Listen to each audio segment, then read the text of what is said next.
Hello and welcome to Flicks and Chill with me, Luke. Today I have a very special guest on my show. Jake is here. So Jake, why don't you please take it away and introduce yourself? Hi, yeah, my name is Jake. I am one of the contributing writers over at Sif Pops. That is how I have been introduced into this wild world of movies and podcasts. Hmm. When I am not doing movies, I am a full-time veterinary student at the University of Minnesota, so studying to become a veterinarian. Takes up the vast majority of my time. I would imagine veterinarian. Okay, why that? Um, Kind of a roundabout way of getting there.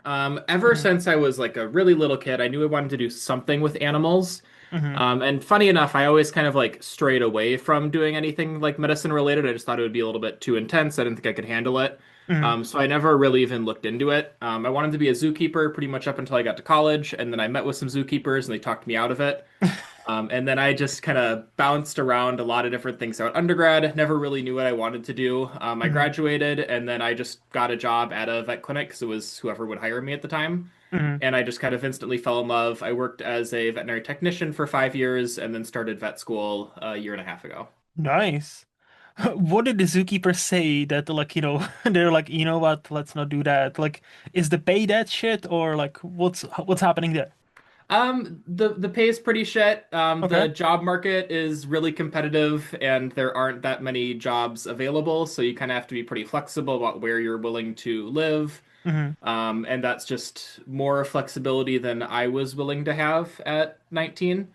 Yeah. I wanted Yeah. something with a little bit more security, somewhere where I could like choose where I was gonna, establish the rest of my life and kind of my career. Hmm. So, But so you are actually one of those that knew what they wanted to do from very early on, and you actually stuck with it. yep, I knew the broad category. I knew I was doing something Yeah, with animals. yeah. Yep. That is very good, very cute, I'll say. The only reason I'm saying it is my sister has two kids, boys. One of Hmm. them will turn this year, 2026, because we are recording it obviously 2026. He's gonna turn 10. And he's been talking about for a while he wants to also be a veterinarian, and like help animals, cure animals, and all Hmm. that. And I'm like, if it stays like that, that might be actually good for him because I think that's a good profession, and I don't see that being replaced anytime soon by like AI or automatization or anything many other professions are facing right now. No, yeah, people are trying, but I think it's pretty secure. I mean, like even like in normal quote unquote like human doctors, I don't think they are going away anytime soon. Like, can you have machines perform certain surgeries? Like maybe in like 10, 15 years? Yeah, I can see that. But like your doctor will still not get away. Like, not fully go away. I cannot see that world where it's like I'm gonna go to see a doctor when I'm sick and then it's gonna be just a some sort of ATM. You press a couple of buttons. Yeah, you have called. Hmm. Take this, thank you next. I cannot see that world. But maybe. I don't Yeah, know. no, and it's definitely like the primary care physicians are a little bit more Mm, secure. Some of the specialty services are a little bit more at danger of kind of being phased out or being kind of have reduced roles. mm-hmm. So if you look like in veterinary medicine or in human medicine, if you're ever getting like x-rays or getting lab work done, those are typically reviewed by a MD or a DVM or kind of whatever Mm-hmm. professional insert. And a lot of those are kind of being phased into AI interpretation. So like Yeah. even clinics that I've worked at, we have like our lab samples all interpreted by AI, and then if we need a second opinion, we'll go to a DVM. Mm-hmm. Um, but we're definitely seeing some of that start to creep in with some of those like pathology or radiology Mm-hmm. specialty services. So I'm sure they're a But little bit more sweaty about it, but mhm. I have seen an article about how AI actually, that's one of the first like good things AI is associated with. Apparently, it's Mhm. very good at predicting certain type of cancers. Like it's like if there was like a scan of like a it was like a mammograph scan, like a breast scan, and Mhm. apparently like they run a lot of things through AI, and it like caught like they basically like the AI could spot like the very early signs of like a breast cancer and stuff like that. And I'm like, I don't want people to lose jobs, but at the same time, if that's actually, you know, the case and the AI is better and reviewing it and preventing many women and probably men, from getting, cancer in the first place, that's actually fucking awesome. Yeah, no, and let me be clear. Yeah, it's not like ChatGPT that's looking at No, your no, lab no. work when you're at the vet. Yes, Yeah, it is like trained medical software. It does a great job. yes. But it is, yeah, kind of the job security question Hmm. is definitely in Correct. play. No, correct. No, like I've always like said ever since this AI bubble popped, or or like is bursting. Whether it's gonna pop, Hmm. it's a different question. Like I always said, it's a good tool. I don't think it should replace people. I think people should use it, to do their job, whatever their job is, better.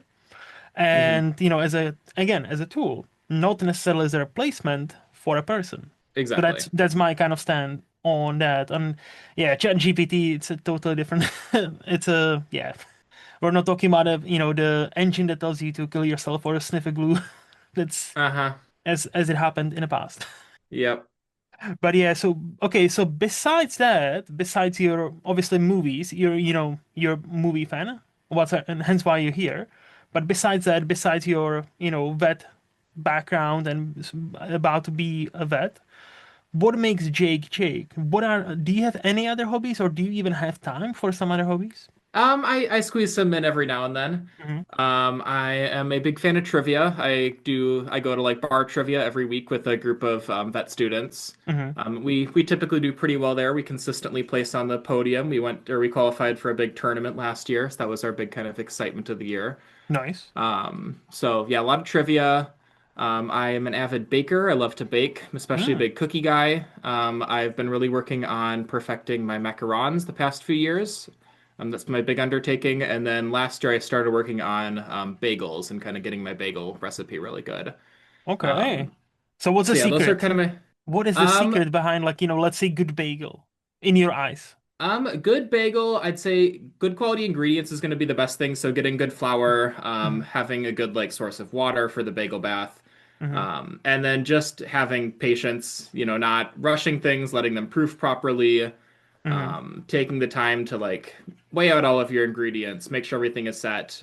Just they say that cooking is an art and baking is a science, and Yes. there is artistry in baking too. I don't want to diminish that, but you definitely need to have a like analytical mind to bake. You can't really rush through steps.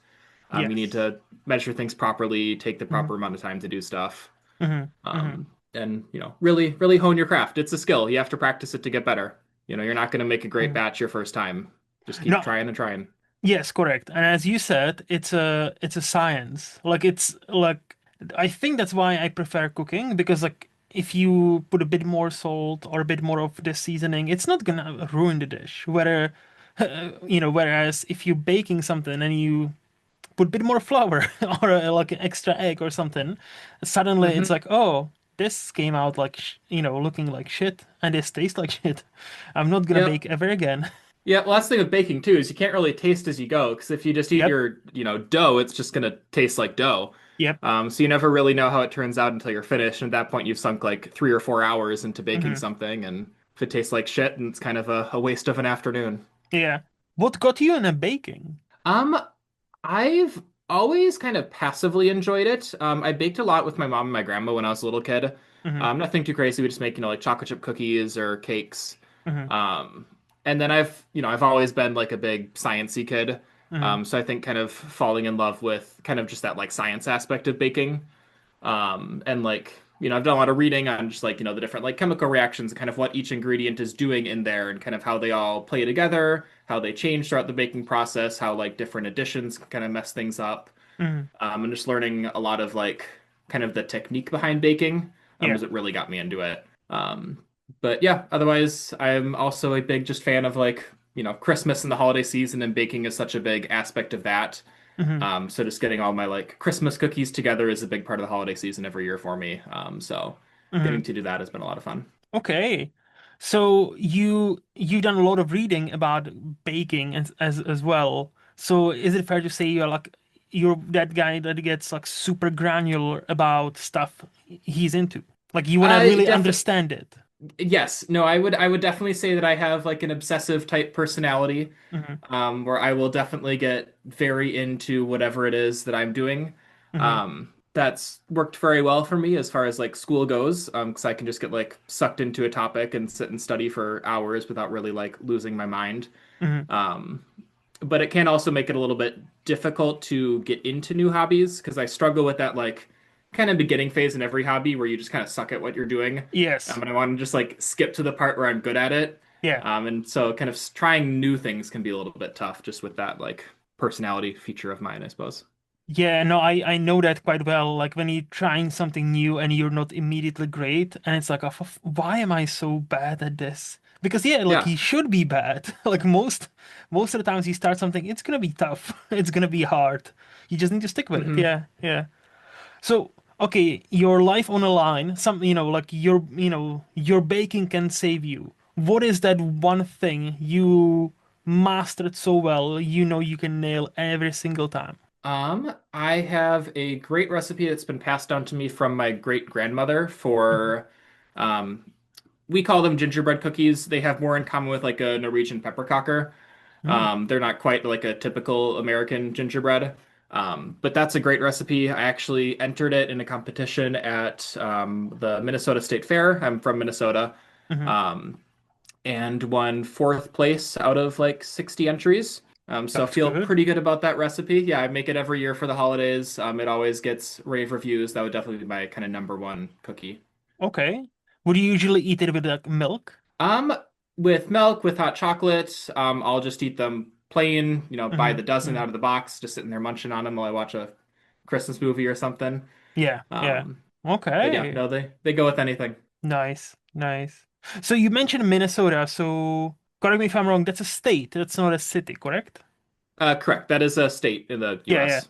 yeah. Do you want to specify where exactly you live? We don't have to. I obviously like I know some people don't want to be out on the internet like that. No, it's okay. I mean, it was implied. I'm a student at the University of Minnesota, which is in Mm, the Twin Cities region of Minnesota. hmm. So that's the two cities, St. Paul, which is the capital of Minnesota, and then Minneapolis, which is our biggest city. They sit right next to each other, so they kind of form one joint metropolitan area, which is kind of the Okay. big population center in Minnesota. Okay. So, all right, because that leads me to my next question. Let's say Yep, I'm gonna go there where you live for 1 week holiday, just 1 week. So where would you, as are you native to that, by the way? I am. Yep, born and Yes. raised. Nice, nice. So you know your stuff. So you should know your stuff. Okay, so like I'm coming there. I'll say I'm coming there for 1 week only. Where would you take me? Where would you recommend me to see? What would we eat? What is something in that area that's only in that area? What's maybe known? Like you might be just known for that one or a few things. Yeah, so I'd say what Minnesota is most known for, our Mm. reputation is that we're just like cold and snowy and kind of this like barren Yeah. north. And that's definitely true right now. Hmm. This morning when I went out to walk the dogs, it was like 15 degrees Fahrenheit, so that'd be, I don't know, like -6 Celsius. That's low. And that's Yeah. the yeah, it's the warmest it's been all week. Um, so it's definitely true this time of year that we are, cold and snowy. And if you don't like the cold, then don't come to Minnesota in the winter because that's what you're gonna get. Mm. But growing up here, you kind of learn to embrace that and to love it. So grew up big into like the snow sports. I haven't skied in a long time, but I used to be an avid downhill and cross country skier. Mm. We would go, sledding a lot. We go ice skating, just, stuff to get you outside and actually enjoy being outside. Hmm. Give you like a reason to look forward to the winter and the snow was always kind of just a big part of growing up here. I don't know anybody who like didn't do some sort of winter sport Hmm. growing up just because you had to learn to enjoy the winter. Yeah.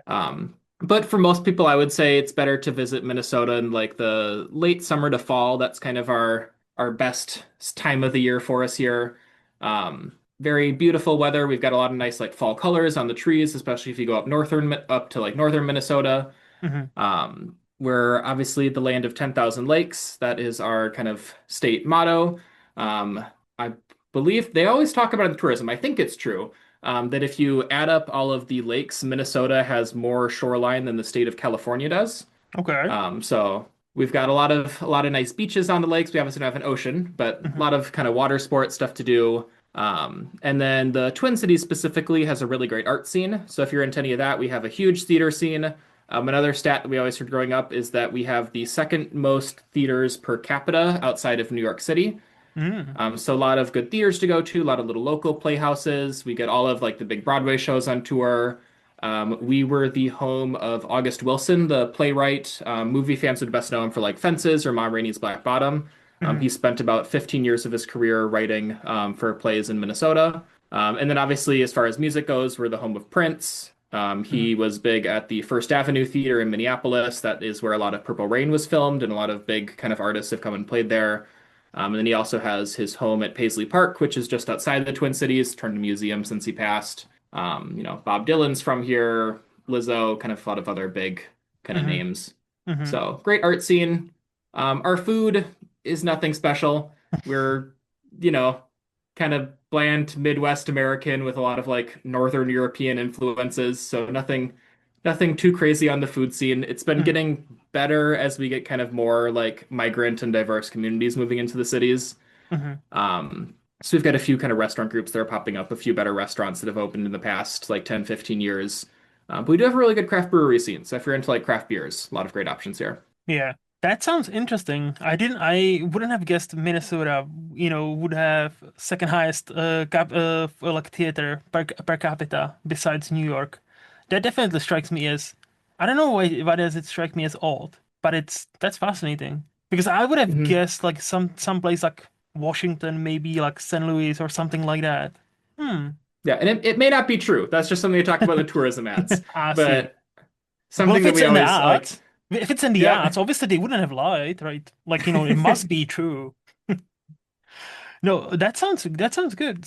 So you're born and raised there. Yep. So let me ask you this: What is the if you okay? Let me turn you into a bit of an ad. What's Mhm. what's the selling point for anyone to move to Minnesota? Like, is there a selling point? I would say that Minnesota is a better place to live in than it is to be a tourist in. Hmm. We have, yeah, you get used to the cold. That's Yep. obviously the big thing that deters people. Yep. But you get used to that. You learn to embrace it. But we have really good schools. We're consistently like top ranked in the U.S. for like education, for quality of life, for healthcare. Hmm. And obviously in the U.S. that's grading on a curve a little bit. Um, Yep. but as far as the U.S. goes, we do a really good job of that here. We're a fairly liberal state in what is otherwise a pretty kind of conservative part of the country in the like upper Midwest area. Hmm. So we do get to be a little like bastion of kind of, in my opinion, good liberal politics. Hmm. So as far as that, it is a great place to live. We have great park systems. There's a bunch of like state parks around the state and even just like little city parks around us. We have like four different parks within walking distance that I can go take the dogs where I live. Hmm. So overall, it's good. It's friendly people. It's good parks. It's good schools. Good healthcare. It's a great place to kind of like just settle down, raise a family, Hmm. enjoy life. I had to quickly check something because I was like, wait, Minnesota, isn't it, where you have the Tim Walz as governor, the one who was running as a running mate of Kamala Harris? Yes, it is. Correct. Yep. Ah, how do you see him? Because I know, like in Minnesota, he seems to be quite popular. Um, he is there. I don't want to get into it too much because I don't know Hmm. that much about it. Right now, there is a big fraud scandal going on where there's like $9 billion of unappropriated funds that are going to what on the surface seem to be like fraudulent daycare services. I don't want to Is get that into that because I don't. the Somali daycare? Like Correct. I'm Yep, the hearing about. Somali daycares. Hmm. Yeah. I don't know how much of that is good reporting and how much is kind of bad actors talking about things. So I'm not going to get into it more than that. Right Hmm. now, he's a controversial figure. Overall, I think he's been a great governor. He got his start as a school teacher. He was a high school, I think, science or history teacher before he got into politics. So he really puts a big emphasis on like education and on Hmm. protecting our children, which I think is, the best way to really preserve your legacy and your kind of just culture as a state. Yeah, I think he's been an outstanding governor. I've been a huge fan of him. Hmm. Um, so definitely pro for me. I was happy to see him get a little bit of national spotlight with the VP ticket. Unfortunately, it didn't work out for him, but Yeah. Yeah. we'll see what happens. Hmm. I know, yeah, as far as that scandal, I have heard, like, I've heard that basically, midterms are coming up this year, 2026. Yep. And apparently, this is like a basically beginning of a smear campaign against him from certain somebody. I'm like, yeah, that kind of makes sense. But again, I never actually looked into it more. But I'm like, Somali daycare center, what the fuck is this about? Like Yep. American politics nowadays is like you wake up every day and there is a new scandal, and it's like, do I spend like 5 hours of my time reading into like because they throw so much stuff at you. It's like you need to actually spend some time reading about every single source, every single thing. It's like this seems like a lot. And for us, especially somebody who doesn't live in America, I'm like, you know what? I'll just wait for like a week or two, when we get all the facts, hopefully. And yeah, then you make up your mind what actually happened. Yeah. No, it's exhausting living here. I You cannot you even have to imagine. learn. Yeah, you just have to kind of learn what's important to you and what you kind of want to focus your energy on because you can't follow all of it. No. And some people rely on that. That's all Hmm. I'm gonna say. Some people, it's definitely that tactic. It's like let's throw 100 million things in their way so they miss the most important things we're getting away with. Yeah. The battle Yep. plan. It's a wonderful world that we live in now. It is, and it's Uh, 3 more years, 3 more years. It's like, oh, like it feels like 50 now. Like it's just like I know. I feel like I've aged like so much, and it's I know. only been a year. I was watching like a 2025 year in review video the other day for on like New Year's Eve, and I was shocked that the inauguration was this year. Yeah, I yeah. was like, oh my God, this has only been year one. Like it feels like it's been 3 or 4 years at this point. I was listening to one of the podcasts I listened to. They did like a yeah, like this is what happened in like 2025, and only just the major points. And I'm like, oh Hmm. fuck, this only happened last February. This feels like 10 years ago now. And it's I just know. like the LA fires happened like last January, and I'm like, holy shit, that just feels like a distant memory. But no, it's only been a year. Yeah, no, 2025 has been a long year for everybody, I think. I mean, we can only hope 2026 will be better. So far, we are recording on the 3rd of January as the Venezuela thing is happening right now. Who the fuck Hmm. knows what's gonna happen in 2 weeks when this episode will go live? Because yeah, that's another powder keg. And I'm like, Jesus, man, we are off to a great start. It's only been 3 days. Hmm. Well, it's all uphill from here. We can only Hopefully. hope. We can, yes, we can only hope. It But can no, always get worse, I suppose, yeah. yeah, yeah. We have a saying in where I'm from. Don't worry, it will get worse. That's just yeah. No, but Minnesota actually sounds like it sounds like a not a cool state, but it sounds like a like a homey state. It's like it seems like more like a comfy state. Like I think what you said before, like nails it. Like it's not a touristy state as much, but it's more like where you actually go and settle down and have a family and like live. Yeah, no, I would generally agree with that. We don't have a huge tourism scene here. We don't have a ton of like huge attractions. I like our biggest tourist attraction. We have the largest mall in the country. So a lot of Hmm. people come out for our shopping mall, the Mall of America. Okay. How large is Um, that? it's about the size of the nation of Monaco, I believe. So it's just under like a square mile. Jesus. Um, yeah, it has a full indoor theme park inside of it. It has an aquarium, a couple hotels, and then, a few hundred retail stores. Yeah. It's it's Wow. it's a big mall. Yep, and that's just it was 20 minutes from where I grew up, so that was just the mall that we went to whenever we had to like go shopping. So never really That thought much of it, but yeah, you could just go like ride a roller coaster, with going to the stores. Yeah, that's totally normal. I'm Yeah. just gonna do my shopping whilst and then I'll just jump on a roller coaster on my way back Hmm. home. Oh, that was my next question. So obviously you've been many times. Yes. Yep, and many Okay. times I was just there a couple weeks ago doing some Hmm. holiday shopping. So, okay, I never heard of like a roller coaster inside of a mall, so maybe this might be a stupid question. What is the best roller coaster in that mall? Like what is your favorite? Um, there aren't any that are like too crazy as far as roller coasters go. Hmm. Right now, it used to be like the Charles Schultz Peanuts themed when I Hmm. was a kid, so like Charlie Brown and Snoopy. Yeah, Now it's all Nickelodeon themed, of so like course. SpongeBob. SpongeBob, So yep. there's a SpongeBob roller coaster that's pretty cool. It's got some like big drops and Hmm. I don't think there's any loop-de-loops, but there's some like hairpin turns on it. Hmm. There is a flume ride, so kind of like the logs on the water, that's themed after Paul Bunyan, Mm. who's a big like American folk hero. I don't know if you're familiar with him.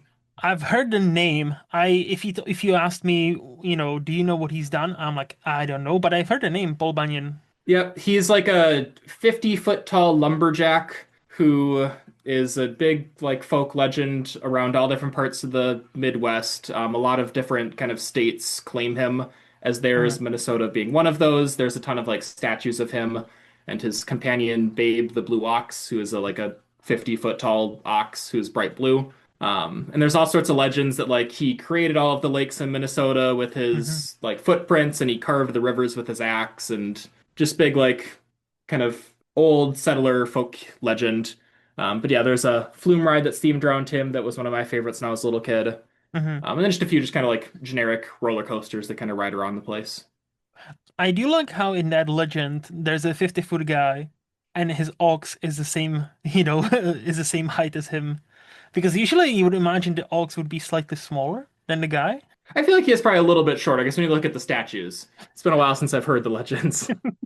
Because like, like if you imagine like your stereotypical, I guess like you can have a tiny man and a normal size horse and the man would be shorter than a horse, sure. Hmm. But like if you imagine stereotypical horse, like the horse is like slightly taller than a man, but not that much. And depending on what kind of man, like LeBron is probably, LeBron Yeah. James is probably taller than most of horses.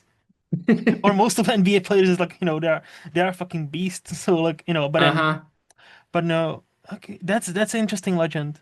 I was gonna say Yep. like But yeah, very 50-foot guy that he definitely existed. Yeah, I can see that. yep. Yeah, very tall man, very tall ox.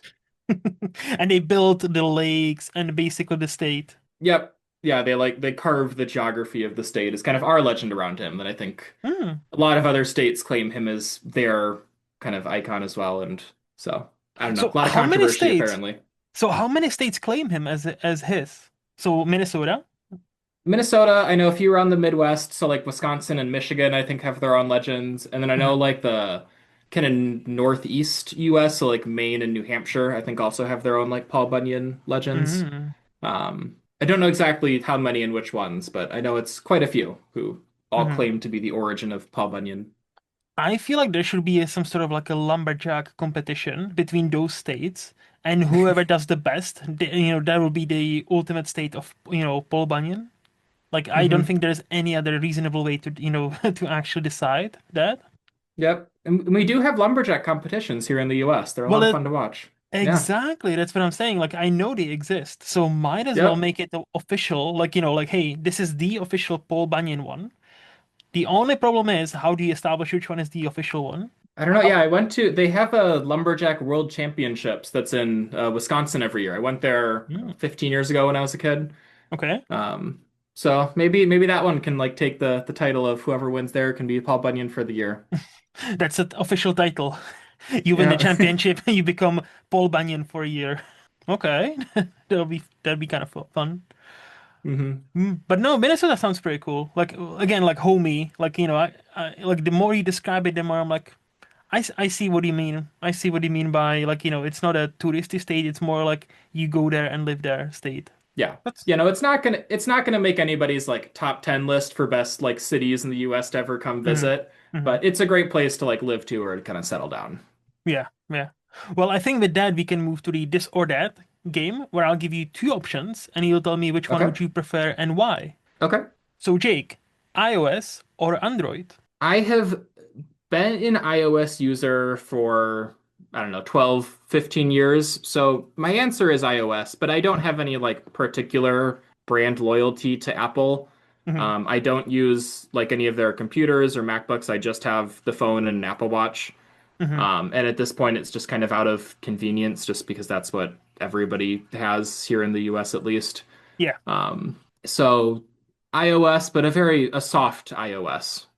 So you can imagine your life, let's say your phone breaks down and you can imagine switching to Android? I can, yeah. No, I'm not brand loyal to Apple at all. So Okay. So it's just more of the convenience that you know how it works, everything about, iOS. It's easy to, copy your data from one device to another and just it works. Yep, and like honestly, just having like the phone and the watch, like if I replaced one, I'd have to replace the other, Hmm. and that's just kind of enough of a hassle Yeah. to keep me getting a new phone whenever the phone breaks, a new watch whenever the watch breaks. If they Hmm. ever break at the same time, then maybe I'll switch to Android, but Maybe. Yeah. hasn't happened yet, so. I was gonna say fingers crossed, but you know what? Probably not. Uh, TV shows or movies? My gut answer is movies. Hmm. But that's a tough one. Hmm. There are a lot of great shows. I think that we have been in a really great era of like good kind of accessible prestige television. Yep. Um, and I would say like if I am just like trying to kill a little bit of time on an evening, I'm more likely to put a TV show on than a movie. Just because even if you like spend more time watching the TV, it just feels like a shorter commitment than putting on a movie. Hmm. Um, but overall, I would say like the general kind of quality of movies the past few years has been higher than the quality of TV that I've watched. So, Hmm. Okay. Okay. Tea or coffee? tea, easy. Not a coffee fan. Not a coffee fan. Okay. Tea, do you have a preference of tea? I don't drink caffeine. Hmm. So I don't drink anything caffeinated, so I avoid like black teas and green teas. So I really like different herbal teas. Chamomile is probably my favorite. Hmm. But some other like I'll drink a lot of like mint teas and like peppermint tea, especially kind of this time of year when it's a little bit colder. But yeah, overall chamomile would be my number one choice. And do you have any specific brand you really enjoy or just chamomile in general? Just chamomile in general. I'm not brand loyal to anybody. Yeah. No, that's fair. That's Whatever's fair. on sale. Yeah. Whatever. Sensible. Yeah. Money or free time? Ooh, these are tricky questions. I know, right?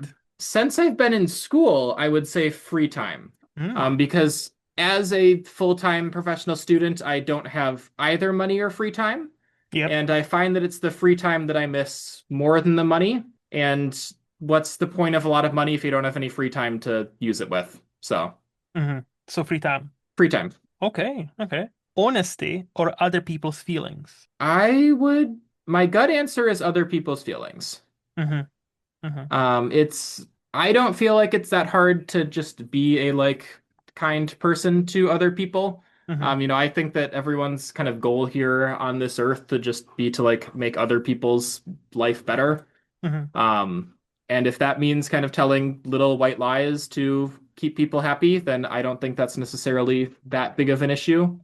Don't go too crazy on it, but overall, I would say kind of happiness should matter more than the like absolute truth. Hmm. Interesting. Okay. Okay.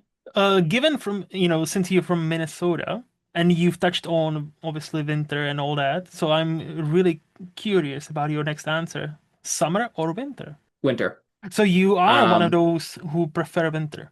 Definitely prefer winter. I am not a huge fan of summer. It's probably my least favorite of the four seasons. Mhm. I do not do well in the heat. I Mm. am definitely somebody who grew up in a colder climate. Not that Minnesota does get warm in the summer, Mhm. um, but honestly, anything above like 70 degrees Fahrenheit, Mhm. I can't do that quick math in my head. I don't know what that'd be like 25 Celsius. I think that's about Um, that, yeah. yeah.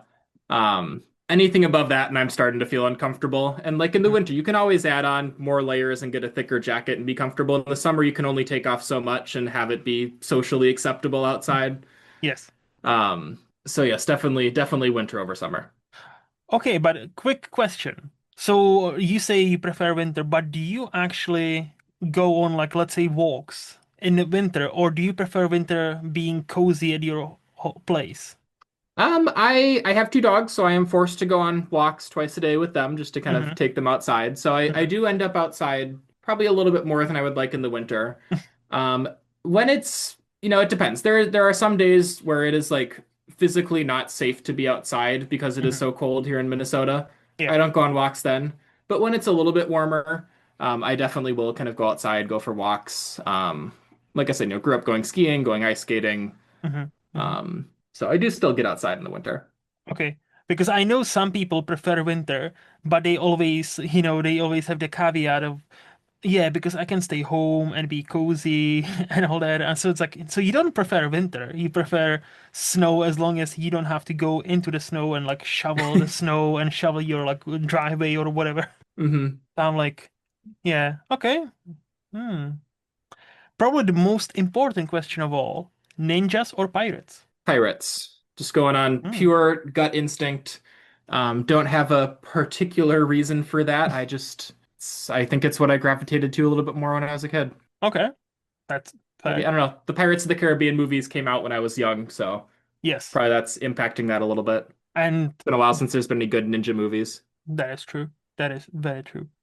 And last question, free will or destiny? I believe in free will. I think that, the world is your oyster. You can do with it what you choose. You can, choose to make good decisions or bad decisions with the hand that you've been dealt in life.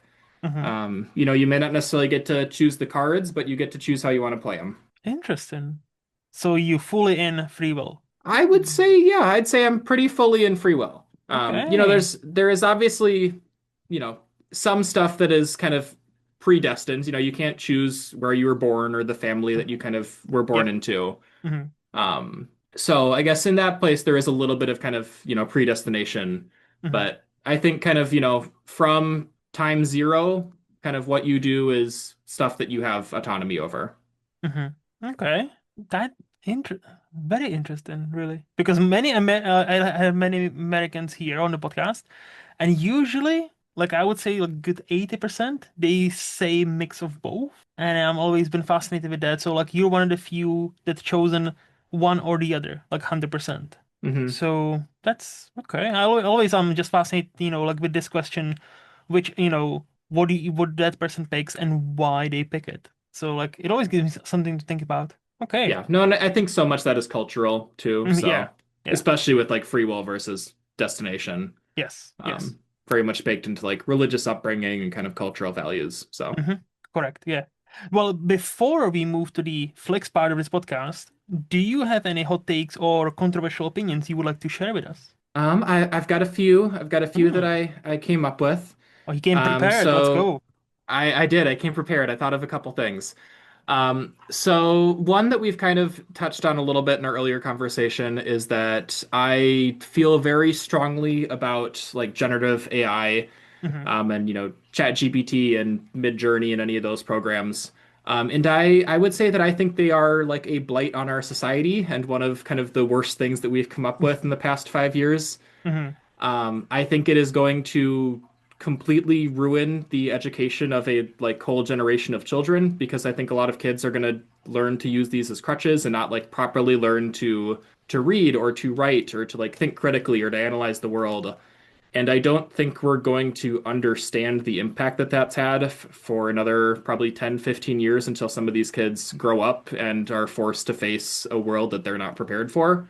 Hmm. Um, I see it a lot, even like with my classmates who are a little bit younger than me. I came into vet school a little bit older than most, so I never had ChatGPT when I was in college, and a lot of them did, Hmm. and that kind of shows. And a lot of them really rely on it to like study or to learn the material. Hmm. And I think it's easier and it's faster, but it really does you a disservice. And yeah, I think it's making people worse writers, it's making people, worse programmers, kind of just worse at Hmm. really any of the stuff that we are using ChatGPT for. Like I agree in principle that there is a world where it can be used as a tool and to kind of supplement a skill set you already have. Hmm. I don't think it can be used to replace a skill set that you don't because it's not perfect technology. It makes mistakes, and if you aren't already an expert on what you're using it for, you're never going to notice those. And Hmm. those mistakes are just kind of going to perpetuate and just cascade, and there's going to be a huge snowball effect. So I think it is a very bad thing. I think it's a lot scarier than the media is making it out to be. Not even so much in the like it's going to steal all of our jobs, but just that it's going to make like the human race worse and stupider. And we should be more concerned about that. Hmm. I think this is going to be a bit boring because I 100% agree with you. Like as I mentioned before, I believe in this being a good tool for somebody who already knows what they are doing, meaning Hmm. like programmer. Like I'm in IT. Like I'm not a developer by any means. Trust me. No, no, that's not my skill Hmm. set. But if you're a developer, you can, and you know what you're doing. like developers use it to check, like, hey, write me this function. And if they know already what they're doing, for them, it's faster to then fix their mistakes, the AI mistakes, than trying to come up with something on their own. And it saves them a bit of time here, a bit of time there. Cool. And yeah, like, if you want something quick, or if you've been, spending some time on this one problem, yeah, if you try some ChatGPT or whatever, maybe it gives you a different idea. Okay, cool. But like to actually start, like, that's your point one to do anything is open ChatGPT. Yeah, I don't think that's great. Also, you mentioned, and I'm afraid of it from a different reason. Have you seen what is it called? Sona videos? Sona 2? I've heard of them and I've seen a couple like clips on social media. I haven't looked too much into it. I kind of on principle try to avoid AI and AI generated Hmm. content, but I'm familiar. Because basically, what I'm trying to say is, so there's a Sona, and now there's a Sona 2. That's only in the last month or two, if I'm not mistaken. I might be totally wrong. Hmm. But that one generation, holy shit, it makes so much difference. Because now I've seen pictures generated. It's indistinguishable from actual real life pictures, real life people, and the same for videos. I've seen videos where like there's this fun, people now use it for fun stuff, obviously.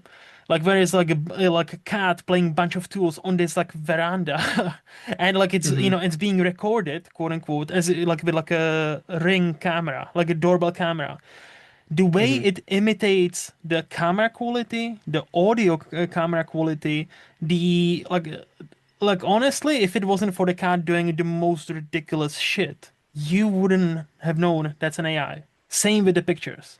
So my main worry has been for the last 2 3 years. This point, we have now reached the point where anybody, you and I, can Hmm. make a video of the most gruesome shit, make an audio that sounds indistinguishable from the real audio from somebody famous because they said many lines, many clips you can take, and you and we can create the most bizarre 100 hours of fake news Yep. and release it.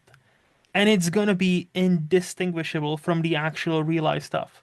And, if we had problems with fake news in the last 10 years, we've just entered a new era. And this is gonna be fucking scary. Like, especially like, the way algorithm works, like, you upload something on Instagram or Facebook or X or Twitter, whatever fuck, and it spreads like wildfire. And before many people understand this isn't AI, this not didn't actually happen, too late. Yeah. I know, yeah, So, the capacity for propaganda, for like fraud and using it to scam people, especially, like the older generation who aren't quite as like yep, technologically literate. yep. Like I've seen like relatives of mine falling for really obvious AI stuff on Facebook. And so as it gets harder to distinguish, it's going to get kind of even worse. So, No, it's so yeah, on this topic, I'm 100% with you. Like, especially the generative stuff that like can create actual videos, actual pictures that you cannot. They don't even have like most of them. They don't. You can even erase the watermark, so you don't even know created by this and this. No, you can. And yeah, and it's gonna be fun times when it's gonna be yeah. and some groups will start using it to spread the most fascinating fake news.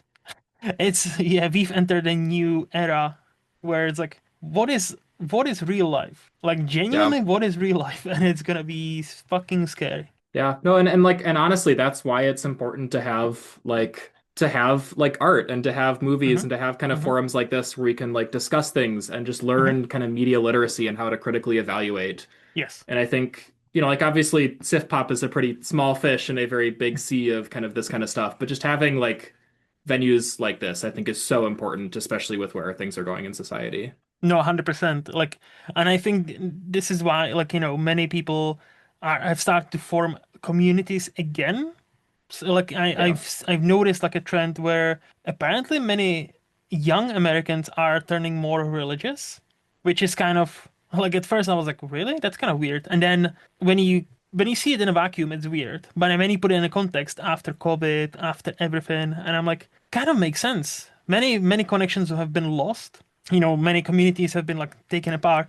So like, yeah, like it makes sense for many young people to try to find their tribe. And hey, church is always open, so might as well try religion. Yeah. It's No, and I get it. Like I grew up religious. I'm no longer religious. hmm But church was something where yeah, we would go every Sunday. We'd see all of our friends who also went to church. It was just kind hmm of a place to like gather and get together and have that sense of community. hmm And like church is the easiest way to find that, especially here in the correct, US.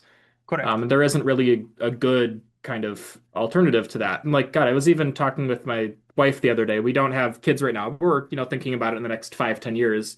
hmm And like we both went to like preschool through our church. And we're like, what options even are there if you like aren't part of a church? Like, where do you send kids to preschool? I don't even know.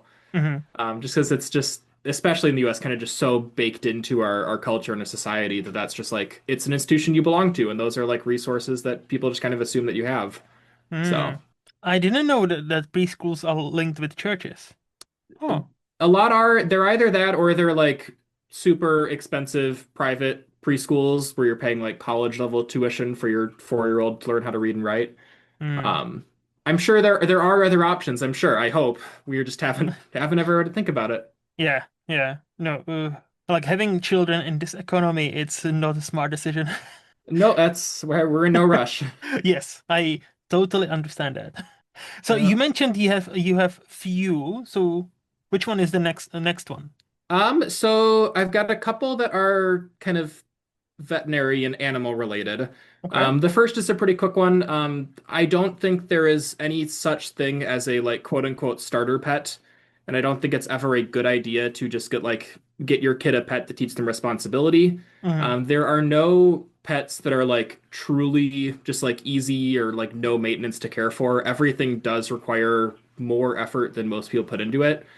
Um, and I think that it really does a disservice to the animal to kind of hmm just like treat it as essentially a tool for a kid to like just learn how to care for something. hmm And even if you look at, like the stuff that people like typically view as like a good kind of starter pet for a kid, you have like hamsters, which are honestly terrible pets. Um, or like, a fish, and fish are a lot of work.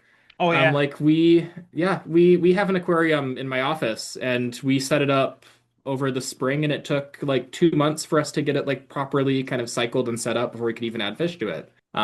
And just like if you're really taking the steps to like properly care for the animals, it requires effort. And like that's effort that you can learn how to put in, but you do have to like take the time to learn it and you can't really just like shoulder a kid with that responsibility and expect it to turn out okay. hmm Um, No, so yeah, yeah, yet I again, am this would be boring because I'm 100% with you. Yeah, like yeah. I don't, yeah, like as you said, there's no like if you get a pet, it's always a responsibility. Like some pets are like quote unquote more chill than others, sure, but it's still extra responsibility. Like if you go for a vacation or holiday, someone needs to take care of it. You need to Mhm. always plan around the pet. Not, you cannot just effectively, it is almost like having a kid. And not Yeah. obviously not as big of a responsibility, but to an extent. Like, yeah, you cannot just leave it. You need to do stuff for it. You need to pay attention to the animal. So yeah, and again, I'm 100% in your corner. Cool. Yeah, that was a quick one. And then I've got a couple others. This is probably my hottest take, at least in my industry. Okay. I don't think that there should be a cattle industry. I Hmm. think that we should abolish it. I think that yeah, we don't need beef, we don't need dairy. We should find alternatives. Cattle are terrible for the environment. hmm They take a bunch of space to raise, they take a bunch of energy to raise. They produce a lot of greenhouse gases. It's space and energy that we could be using for other stuff to kind of better society, to have a more secure food supply. And frankly, I don't even think that steak tastes that good. I think it's one of the most overrated foods out there. I don't think it's worth the high price that you pay for at restaurants. I think it's usually like okay at best. So I know this one could get me canceled at school. I have a lot of friends who want to like be cattle vets or who grew up hmm on dairy farms. hmm Um, but yeah, I am just kind of ethically opposed to the production of cattle in general. To quote Fox News, damn liberals going after our hamburgers. Yep. Yep. No. No, that's me literally. Yeah. Wait, so are you a vegetarian? I'm not a vegetarian, but I Okay. don't eat beef. Okay. Good. I do eat other foods, and like if there are like scientific studies that look at like the environmental impacts of different kind of Yeah. animal production facilities. Um, Beef is the cattle worst is one. Yeah. Yeah. cattle is by far the worst. Yeah. Poultry and aquaculture are both like pretty minimal. Hmm. And then pork is somewhere in between, a little bit closer to poultry than it is to cattle. Yeah. No, yeah. Yeah, so I mostly eat chicken and fish. I'll Hmm. occasionally eat pork, but yeah, I don't eat cattle. Hmm. I'm lactose intolerant, so I'm not supposed to eat dairy. Hmm. I'll admit that I have cheese and ice cream every now and then. I'm not perfect, but I Hmm. probably shouldn't. So be better for me if they got rid of those two. No, like yeah, I'm not necessarily like I'm with you in spirit because like I've read exactly what you're talking about, so I am aware that like beef and cattle industry and all that is quite bad for the planet, especially like what are you saying? Massive farms, like where it's like literally just like a conveyor belt almost. It's not even a Hmm. farm. It's just like almost like a legal distinction that this is a farm, but it's really not. It's not Yeah. the like if it's like the farm many people think of, nice farmer with his wife and children and having a bunch of cows running around roaming free. Okay, cool. But not like not like the massive stuff we need to feed all the people that exist. And I am trying to eat less meat in general. Hmm. I will say I definitely do not agree. I think steak is delicious because where I live, Scotland, we have the Angus beef. Those steaks are fucking great. And I love cows. I love cows. So like, but again, like, I'm not gonna have a steak every single week, right? Like it's Hmm. no, it's that's not that. Like I'm trying to eat less meat in general, but I don't think I'll ever would go proper vegan, vegetarian, not even like just chicken. Like what do you do? Like I wish I could do that. I do like me some beef every once in a while, Hmm. but it's one of those like it's hard to argue because like yes, what we have created as a society, it's not quite sure how sustainable it is because like the quantities we need to feed just America alone, just Americans, it's insane. Hmm. Yeah, no, it's crazy. And like, even when you're looking at like yes, obviously kind of the big factory conveyor belt farms are concerning both from like an environmental standout and also just like an animal welfare Yes. aspect. But like even kind of those like, smaller like 100 head cattle kind of mom and pop operations, like those still do have an impact. And if you look at like even like free range cattle and just the impact of overgrazing on kind of those like ecosystems, it makes your kind of landscape more susceptible to like runoff and erosion, and you're polluting the rivers a little bit more. Mm-hmm. There's so many just kind of downstream effects from cattle operations Mm-hmm. um, that I don't know, they're concerning to me, and I feel Mm-hmm. like we should try and kind of minimize those. And it's never going to happen, Mm-hmm. but a man can dream. A man can dream indeed. Yeah. Do you All have right, and any? then Yeah. one last hot take. This is probably the one that gets me the most shit from my friends at school. But I don't believe in reheating any of my leftovers. I think that food is generally better cold than it is warm. Um, Mm.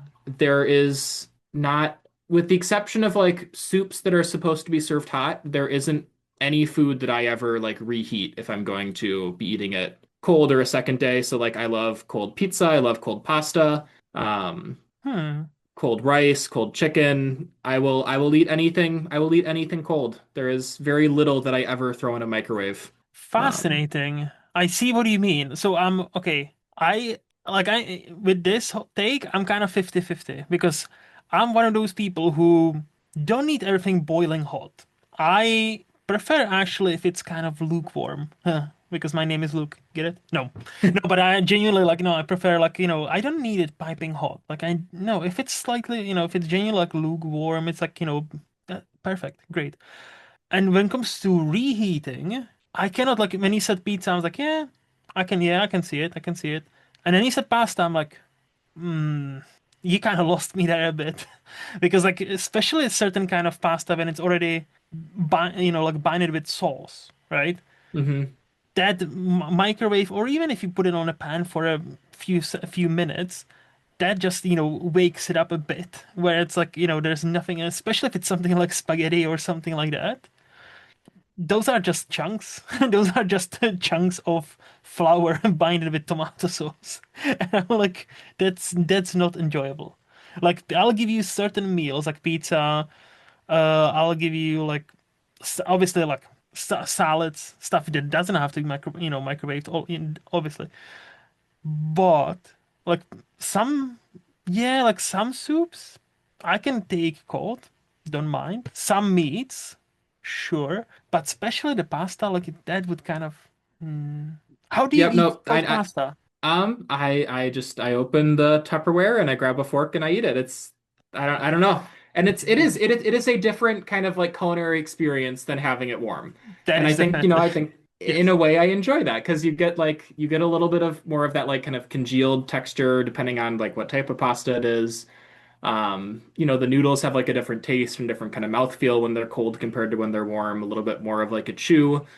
Um, That's a one great of descriptor my for any great meal, by the way. Congealed texture. Like, every great Michelin star restaurant has at least one dish that has the descriptor congealed texture. Yes. This is why I saved this one for last. I know it's my craziest take. But no, one of my all-time favorite breakfast foods is cold carbonara. Um, Damn. Okay. yep. And it's carbonara is an excellent breakfast pasta. You have bacon, you have eggs, you have carbs. Hmm. It's really should be a breakfast food. It's not a dinner food. Um, I could like no no no like I actually 100% agree if it is like again lukewarm like doesn't have to be piping hot like don't get me wrong, it doesn't have to be freshly made. If you make it and like you come back in like half an hour, fine, I will still be happy, mhm. especially like carbonara or something that's like with cream or heavy cream. That's that kind of like once it gets in the fridge and it like is that kind of like hardened almost substance. I That's where you kind of lose me. Like what is it you like about that? I can't quite put my finger on it. I don't I guess I just enjoy kind of the little bit of like the chewier kind of texture you get with it. I like how Hmm. everything especially with kind of like carbonara, which is a little bit of like of a looser sauce, it does bind together a little bit more when it's cold. Hmm. So you get like kind of a little bit of everything more together. Hmm. You get a little bit of like a stronger kind of flavor, especially with like the egg flavor you get in a carbonara, I think when it's colder. But honestly, I mean, I think an element of it is just like laziness and not wanting to take the 2 minutes to throw it in the microwave and just wanting Okay. to like eat it then and there. Hmm. Especially when I'm at school and we have like 200 people fighting for four microwaves at lunch. Um, Yeah. but So is it something you've I tried at can't really school? defend myself. Oh No. yeah, You don't have to. Like, but I'm just trying to figure it out. So is that something you started doing because of, as you said, school, 200 people fighting over four microwaves, and you kind of gotten used to it? yeah, no, that's definitely when it started. Was just like for convenience at school where I Hmm. could just like pack a lunch and not have to worry about reheating it. Yeah. And I'd start with like normal stuff. I'd, pack a sandwich and you Yeah. obviously never have to reheat that. Yes. But then, I'd be like, oh, I had pasta for dinner. I guess I could just take that and eat it cold. And then I ate it and was like, hey, this is not too bad. See, that So, reminds me actually, kind of supports your theory. Perfect food that is great both hot or cold, sandwiches. Like what I'm talking about, hmm like actual like toast. Like you have the toast maker. I don't know how, or sandwich hmm maker, however you want to call it in America. And yeah, like every once in a while, that's the perfect equipment you discover you have. You live off of that for like 2 weeks, and you put it hmm away for a year. And it's like, Yep. yeah, like ham, bit of cheese, but obviously you're lactose intolerant, so like maybe non like some sort of veggie cheese or vegan cheese. Maybe a bit of mayo, maybe a bit of ketchup. Obviously, for you, vegan mayo, we need to be considerate, all that. And then it's great, like, like what I used to do when I went to like primary school or high school, we would make a bunch of them for dinner, so that you would be nice and hmm hot. And then you would take the leftovers cold to school. In our school, in where I'm from, Czech Republic, microwaves in school, forget about it. Nah, you're dreaming. No, no, no. So if you have your lunch or like a snack, you eat it cold. But those sandwiches are still perfectly fine cold even the next day. Yeah. So that kind of, again, so I'm there with you 50-50. I'm like, depending on the food, I totally am behind you. But I feel like the pasta is the only food I can think of that's like, probably not. But now that's those are some great hot takes. Thank you. So any other ones or are you done? That's all I've got for now. We'll get to some more when we get to the movies, but No, all good. You've given me yeah. more than like I was really asking for one. You gave me like four, so I'm appreciative. Thank you very much, sir.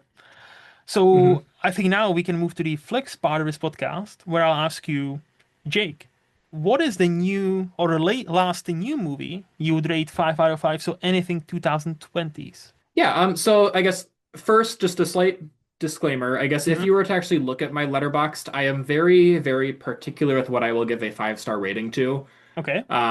I've got like 1,000 movies in my Letterboxd, and they've only given out like 25 5-star ratings. So you're one of them So people.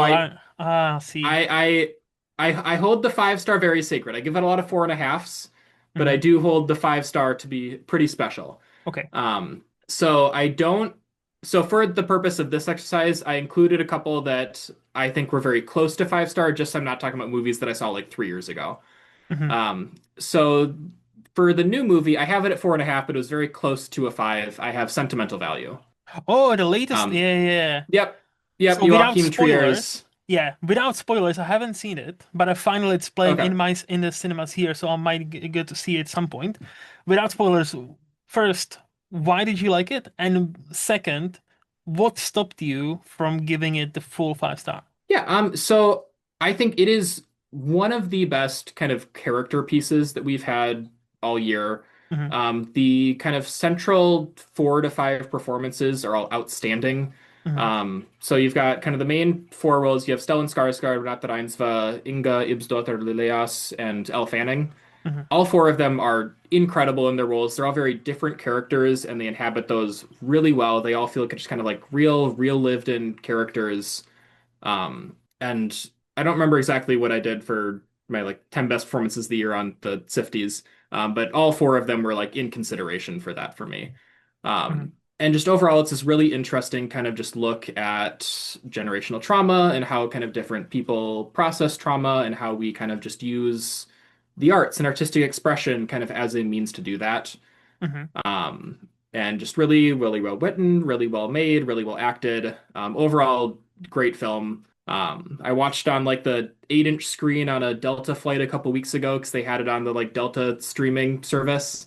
And even with that, I still loved it. I would say the only thing keeping me from a true 5 is I thought it had a little bit of kind of pacing issues. There were times where it dragged a little bit. Hmm. There were some scenes where I felt kind of went on a little bit longer, could have been cut or kind of shifted around a little bit differently. Some of the editing choices aren't my favorite, but overall, fantastic film. Recommend it for anybody this year. Okay, so two things I think.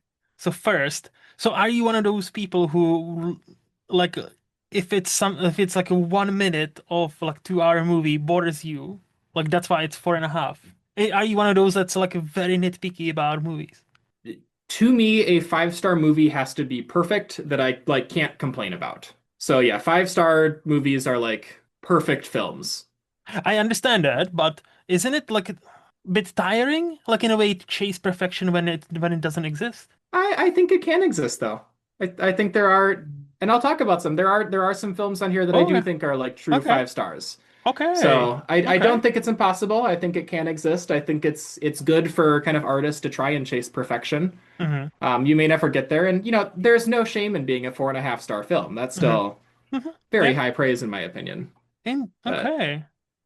I do Also, try and hold that top tier very special. that's fair. Like, look, and you do you. Like, I'm not trying to convince you. I'm just like, especially with people.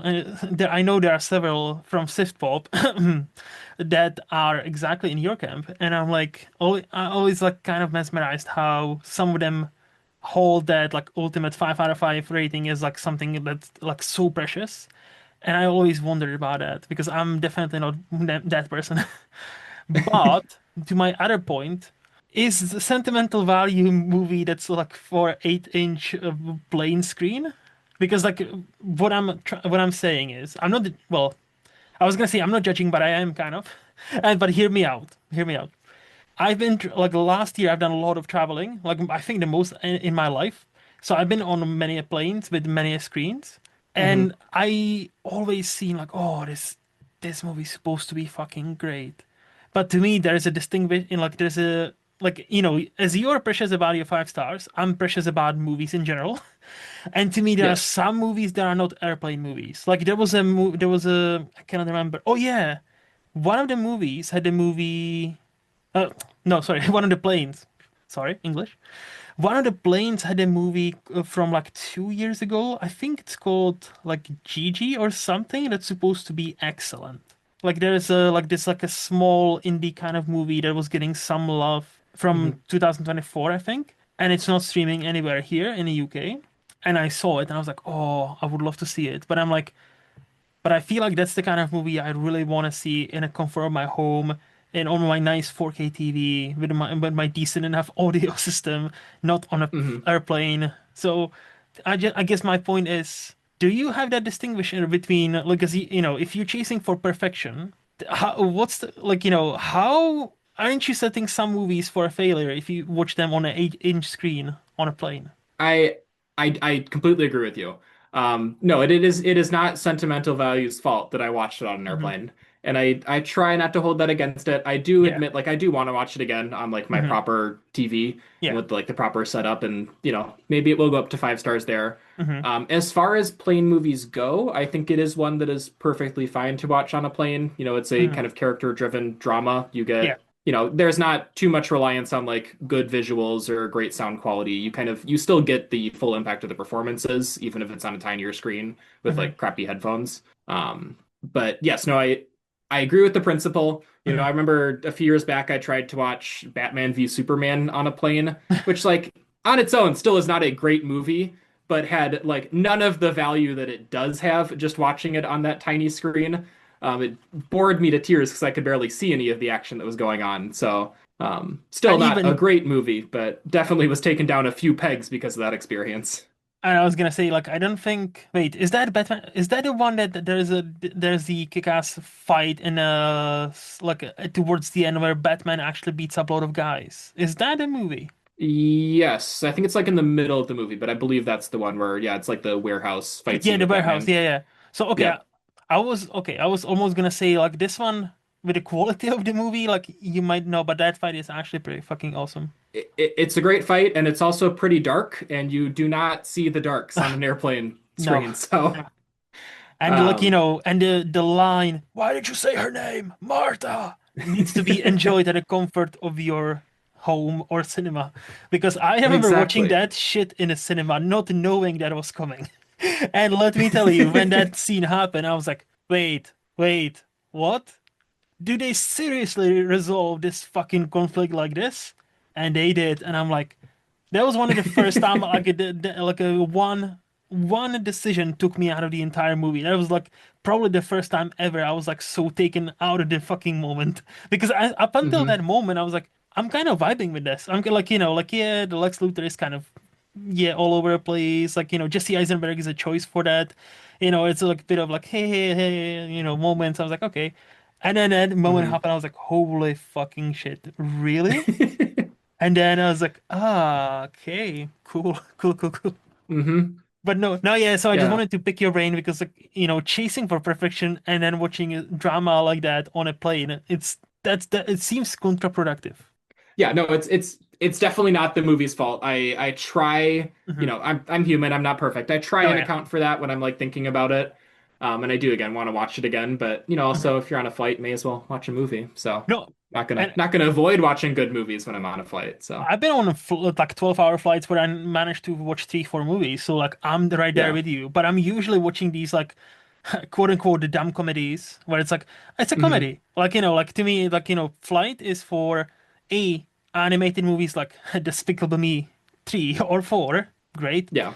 Or comedies from like 2007 is like, oh yeah, this hour and a half long comedy starring a bunch of good actors. It's probably going to be like 3.5 out of 5 maybe if it's funny. That's about it. Yeah. But yeah, Yeah, no, and, no. and and normally that's my philosophy as well, but every Mhm. now and then Delta Airlines does get some like crazy new releases that you can't find streaming anywhere else, like Sentimental Value. And I was like, oh man, like when else am I gonna get the chance to just watch this for free? So, I still remember being on a flight to India like 2 year ago. No, well, almost mhm, two because it was 2024. And it was when the Dune Part 2 dropped. And on the mhm, flight, like literally, it was like a month after, it was already on a like British Airways. And the mhm. amount of people that watched that beautiful looking movie on that tiny 8-inch screen, I'm like, Jesus, this definitely is not an airplane movie. Like No, I know many people are not that precious about it as I am, but that's not an airplane movie. Like, no, yeah, that I'll fully agree. I'd never watch those. I'd never watch like a Nolan movie on an airplane. no. I have some respect for the great auteurs and kind of the those were the cinematography really is like the shining point. So. Yes. Yeah. Okay, so what is the last quote unquote teen movie you would rate 5 out of 5? Anything between 2003 and 2019. Yeah, so this is one that I watched for the Sif Pop Writers Room podcast Hmm. earlier, well, I guess earlier last year at this point. Hmm. But it is Bong Joon-ho's Mother. Oh, very So one of nice. his earlier films, yeah. But yeah, so talked about this more kind of at length on Writers Room, so Hmm. you can always find that old episode if you want to hear kind of extended thoughts. But overall, it's another great film. It's a great character piece, kind of like Sentimental Value. Those are often my kind of favorite movies, are movies just like really digging at their characters. Hmm. And just kind of a breakdown of a society that's just kind of falling apart and failing itself, and just kind of relationships are transactional, and everybody's just trying to use each other, and you're just kind of figuring out like who you can actually rely on and how far you would go to kind of defend the people that you love. Hmm. Um, And did you give it and yeah, 5 or 4, 4.5? that's one I gave it 4.5 the first time I watched it. I bumped it up to a 5 the second. Nice. So you've So rewatched it since. I did. Yep, I rewatched Oh, it after I recorded the podcast. Um, what made you rewatch and that then one? just some of the discussion I had on the podcast, honestly, and just kind of wanting to see some of the things that some of the other writers brought up on it. Hmm. Hmm. Um, which kind of inspired me to check it out again, Hmm. and I did, and yeah, I liked it even more the second time. Yeah. I think Bong Joon-ho is one of the few directors I've quote unquote completed. So I've actually seen all of their movies now.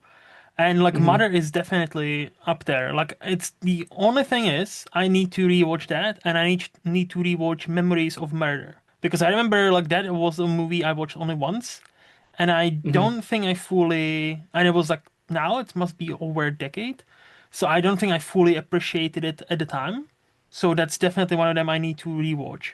But I like he is a filmmaker.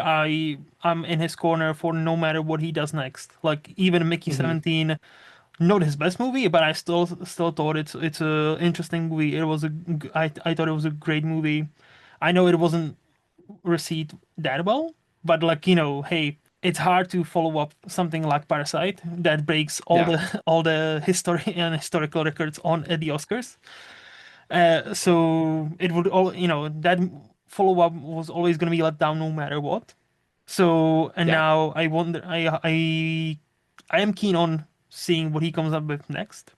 But the Mother is definitely one of those like quieter ones of his. Like it's definitely like it feels almost like the most quote unquote like dramatic ones he's made, Hmm. if I remember correctly. But Yeah, no, yeah. it definitely kind of leans more on the drama. There is like a bit of kind of like his kind of signature like darker comedy in Mhm. it still. Yeah, yeah, But definitely not as comedic as like a Snowpiercer or Mickey 17. yeah. So No, 100%. But no, that's a very good pick. So what is the last quote unquote adult movie you would rate 5 out of 5? So anything between 2002 and 1975. yeah, so this is one that I just rewatched for the holidays a couple Hmm. weeks ago. It is my favorite Christmas movie of all time, Home Alone. Yes. And this is a pure 5 out of 5 for me. Hmm. It's one that I watch usually a couple times every holiday season. It is like the most Christmassy of all of the Christmas films. The production design is just immaculate. Every set and every scene just like exudes kind of like Christmas and holiday. And it's not over the top. It's just like, all of their wallpaper is like red or green. Yeah. And just like everything has those kind of like little touches of just magic in it. Hmm. The John Williams score is so good. Yes. One of my favorite scores that doesn't really get as much attention as it deserves. And then Macaulay Culkin is just like one of the best kind of young performances of all Hmm. time in that movie. Hmm. He's so good as Kevin. And then, with the supporting, you have like Catherine O'Hara as the mom, Joe Pesci and Daniel Stern as kind of the bumbling bad guys. Excuse me, Wet I can Bandits. Wet Bandits. bandits. Wet, Sorry, yes, Wet Bandits. They the have wet name. bandits. Yes. That's how they identify, Yes. okay? We need to Yep. respect that. Yes, Harry and Marv, the wet bandits, Yes. or the sticky bandits in Home Alone 2. Yeah, in Home Alone 2, yes. No, no, Um, Home Alone is a classic. It's my number one like Christmas movie too. Like I've mhm. grown up with that movie. Like it's yeah, and then, like the older I get, the more, especially John Williams' score. He didn't have to go that hard for a Christmas movie, but he It's did. so good. It's Yeah. so fucking like every scene, every character has his sweet like theme. Every scene has its distinct tone, and sometimes when he blends, my favorite scene is right after the nice moment at the church where he finally meets the neighbor and understands, hey, you don't have to be afraid of me. I'm not this killer, right? And they are, Hmm. and the choir sings in the background. You can always hear them. And then when he goes home, like it kind of blends into that score as he starts to Hmm. run. And I'm like, that's fucking like goosebumps every time. It's just, like dun, dun, dun, dun, dun, dun, dun, dun, dun, dun, dun, dun. And then like it goes to the score more and more. And I'm like, Hmm. damn, John Williams, you bastard. Fuck, it's so good. Yeah. Like It's so good. it, Yeah, and like, Chris Columbus, it's been a little while since he's had like a true hit, but he just like understands movie magic. yes. Like I feel like kind of few other directors really get. He's got a lot of like writing credits back from the 80s with like Hmm. Gremlins and all that kind of stuff, and then Home Alone, the first couple of Harry Potter movies. He just kind of gets that like just translating magic onto the screen. Yes. Like speaking of And Harry Potter, like I don't think he gets enough credit for doing what he did with the first two movies of Harry Potter movies because like those Mhm. were like now obviously those were kid movies, but some people say, oh, it's almost a flaw, but I'm like, no. Even the books, if you read the books, were kid books. It's only Yeah. gotten darker. Like it made sense, to change the director, in the third one because it's gotten darker from like third, fourth book. So I Hmm. don't think he gets enough credit for those two Harry Potter movies because he was the perfect choice at the time for those movies. Yeah, no, and I mean, and if, that first movie flopped, then who knows what would have happened with Yep. like anything Potter. Yep. The franchise may just not be what it was. And if you look at J.K. Rowling now, maybe that's not the worst thing in the world, but the story is still the story. And can't Yes. take that away. No, but yeah, like just Um, go back to your original point, like Home Alone. To me, that's untouchable Christmas classic, like yeah. 100%. And yes, 5 out of 5. No notes, no notes. Yep. So, what is the last quote unquote old movie you would rate 5 out of 5? So, 1974 and older. Yes, this is one that I just rewatched a couple days ago. It is The Apartment, the Billy Wilder movie from Nice. 1960, I think. Mm-hmm. But yeah, Jack Lemmon and Shirley MacLaine. If people haven't seen it, it's a story of a kind of up and coming insurance salesman or insurance accountant who is loaning out his apartment to the upper management as the company to have their affairs at in order to kind of get a leg up on the corporate ladder. Mm-hmm. And he falls in love with an elevator girl at the company who is also the mistress of one of his bosses. And it is kind of just like the classic like 50s, 60s screwball comedy. It has all those kind of like typical beats and setups. But then it also just dives into a lot of like darker storylines. Mm-hmm. And like a little bit spoiler, but it talks about like suicide and it talks about substance abuse. And it Mm-hmm. really isn't afraid to like really just dive into those. And it doesn't treat them as jokes. It like takes them as serious beats and serious moments. And just Jack Lemmon is so damn charming in that movie. Mm-hmm. Like I would fall in love with him. And he and Shirley MacLaine have great chemistry. She handles a lot of the dramatic scenes really well. Just yeah, another one. I watched it for the first time a year or two ago, and just instantly was a 5 out of 5. And then it has a little bit of like Christmas, New Year's scenes towards the end of the film, so I always throw it on kind of around like the Christmas, New Year's time of year. Okay. So Speaking of rewatching movies, that's the one I do need to rewatch because I've only seen it once, and I remember Hmm. thinking it's fine, but like again, it's been almost a decade, I think, so I don't think I have fully appreciated that movie at the time. So I Hmm. definitely it's one of those I've seen, but I remember thinking it's fine, like it's not anything special. So I Hmm. definitely need to rewatch it to like gather my thoughts fully because I remember I've seen it. I remember some scenes from it, but if you told me right now, like give me the story, I don't think I could remember many beats to be honest because it's been that long. Yeah. Yeah, no, no, I'm a recent convert to Billy Wilder. I've started kind of watching through a lot of his kind of stuff in Hmm. the past few years. It's my favorite of all of his movies. But that tough competition. He's got a lot of great films. So Yeah, like Some Like It Hot to me, that's a Some classic. Like It Hot is great. Yep, I wrote about that one for Sif Pop Hmm. for 20th Century Flicks earlier this year And or earlier last year.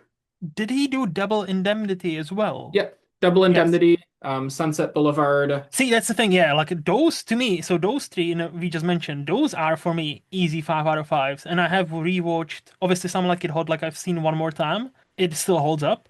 I rewatched Hmm. Sunset Boulevard because I introduced it to my girlfriend and or sorry, wife now. It's I need to learn that. But yeah, no, like that also holds up. And Indemnity, that was one of the first like older movies I've watched because that was like very high on the IMDb top 250 movie list. Oh yeah. So Yep. when I was checking that as I was starting my journey, I was like, oh yeah, it's gonna be an old movie, it's gonna be boring because I was like 14. But Hmm. even at 14-year-old me, I was like, damn, this is a fucking great movie. So I remember loving that. But it has been a minute since I watched that, to be honest. But no, Billy Yeah. Wilder, well, to your point, people forget that he was the king of Hollywood for 2 decades. Basically, he was on the run that everything he touched, it like turned to gold. And it was only later down his career, he unfortunately has that kind of reputation that the more movies he made, the Hmm. worse he's gotten, or the quality of his movies. Apparently, if you watch a movie like the last 10 years of his career, they are not great. Don't know, Yeah. haven't seen them. But that's why apparently that's one of the key theories for like Tarantino only making 10 movies and being done with it. And I'm like, okay, if you say so, No, dude. I get it. Yeah, tell the stories that you have to tell and don't try and just kind of stretch it out to stay relevant. Mhm. I I don't think understand the philosophy, but see, I don't think I do, to be honest, because to me, like if you have stuff to say, don't limit yourself with a number. Like as long as you have stuff to say. If you don't, obviously, stick with whatever you want. Like it's fine. But like I don't think there's supposed to be like a buffer on a creativity. I don't think anybody, I don't think like Billy Wilder, like every director will have some misses. Every director will have, yeah. or every actor will have misses. Not everybody. Again, I am fully in a camp perfection doesn't exist because it's the same as beauty. Beauty doesn't exist. Beauty is in the eye of what do you say? Of Hmm. a beer holder many The times. Beholder, yeah. Well, I say beer holder because alcohol helps. Alcohol helps when it comes to beauty, who you find beautiful, very helpful. But so like to me that's the same kind of camp is like is there such a thing as perfection? Is there such a thing as a buffer or kind of limit on creativity? I don't think so. As long as you know what you want to say, as long as you have something to say, go for it. Whether it's your second movie or 20-second movie. Who says the 20-second movie needs to be shit? I don't think so. Yeah. No, and I think that Tarantino's like arbitrary number of how many films he was going to make in his career is a little Yes, bit silly. it Because is. that just feels arbitrary. Hmm. Um, That's what I'm trying to say. but It feels very like yeah. made up just to kind of, for him to sound a bit artsy fartsy. Like again, I like me some Quentin. He's not my favorite, but he definitely is a bit high on his own supply. Yeah. He definitely comes across like that. Yes. I But would agree with that. but anyway, so we touched on it now. So what would you say is your favorite movie decade? Yeah, so I was actually looking, Letterboxd actually tells me this. It can look Yes. at the highest rated decades. So according to Letterboxd, my top rated decade is the 90s. Okay. And overall, I would say that that's definitely up there. The other one that I would throw out as kind of my favorite decade would be the 2010s. Hmm. I would say that overall the 90s, I think at least with the movies that I've seen out of it, which is, less just because I was born in the late 90s, so I haven't seen quite as much there. Hmm. The floor is a little bit higher, but I think the amount of like kind of great movies that came out of the 2010s is higher for me. I Hmm. think I have more like 5 out of 5s there than I do in the 90s. So either the 2010s or the 90s. Hmm. Both like excellent picks. Both are very Hmm. like I cannot really add too much because like yeah, 90s is like there's 3 years that often get quoted as best years ever for cinema, where it's like Hmm. 94, 99, 97, I think. Like Yeah. those 3 years alone, like if you look at the most popular, the heavy hitters, the well ranked, like those have some, and even besides like the like 99 because of there were so many heavy hitting movies and there were so many influential movies, even the Yep. ones that didn't get as much of a spotlight, they are still some Hmm. excellent movies. Like many people love it now, like the comedy Office Space. It's a cult Yeah. classic now, but back then that flopped hard in the cinema because nobody went to see it. It's only, became cult classic after many people have seen it on like DVDs, cassette tapes at the time, and like, hey, this is Hmm. actually great. Where was this my entire life? Yeah. Yeah, and I've got like, Jurassic Park is my favorite movie of all times. Like that's a heavy hitter in the 90s. We got Home Alone, which we talked about. You've got all of like the Nora Ephron movies from back then with Tom Hanks and Meg Ryan. You've got like Truman Show. Hmm. Like A League Hmm. of Their Own is my favorite sports movie. A lot of like the classic Disney films from that era. You've got like Lion King and Little Mermaid, or no, Little Mermaid's 80s, but you've got Hmm. Aladdin and Lion King. Yes. Yeah, just great decade. But then yeah, 2010s. Social Network is kind of the big heavy hitter for me out of that decade. It's one of my favorite movies. Hmm. Um, a lot of great, Nice Guys, Whiplash, Arrival, Coco. A lot of movies are in my like top 10, top 15 of all time. All of them great. And you did say your favorite movie is Jurassic Park. Yep. So that I would classify that as like as close to perfection as possible. And it's not even in my top four. That's not Hmm. even if you go to my letterbox, that's not even but I love that movie. That like the but and I have said it on a previous podcast. If gun to my head, perfect movie, that probably would be one of them. I would say like Jurassic Yeah. Park is a movie that's knows how to do everything and just never fails. Yeah. No, there's not a like single wasted minute of screen time in that movie. Everything is servicing the story and the characters in the film. It's crazy how good the dinosaurs still look like 30 years later, Yep, and like honestly how much better they look than some of the newer Jurassic Park movies. yep.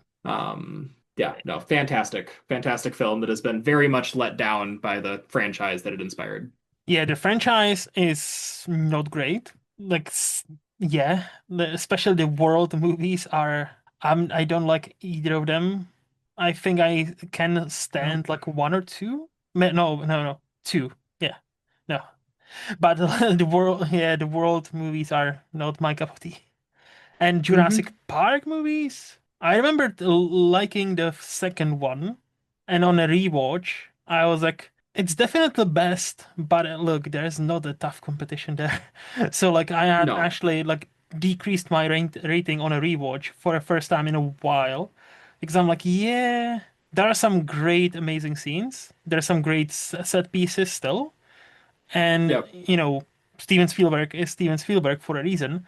But yeah, that movie just no, Yeah. No. Whatever you have as your second favorite of the Jurassic movies, the gap between that and the first one is massive. pretty much, Um, yeah. pretty much. It's insane, and how nobody besides him. It's like a Terminator. Nobody besides him, like and James Cameron was Hmm. able to figure out.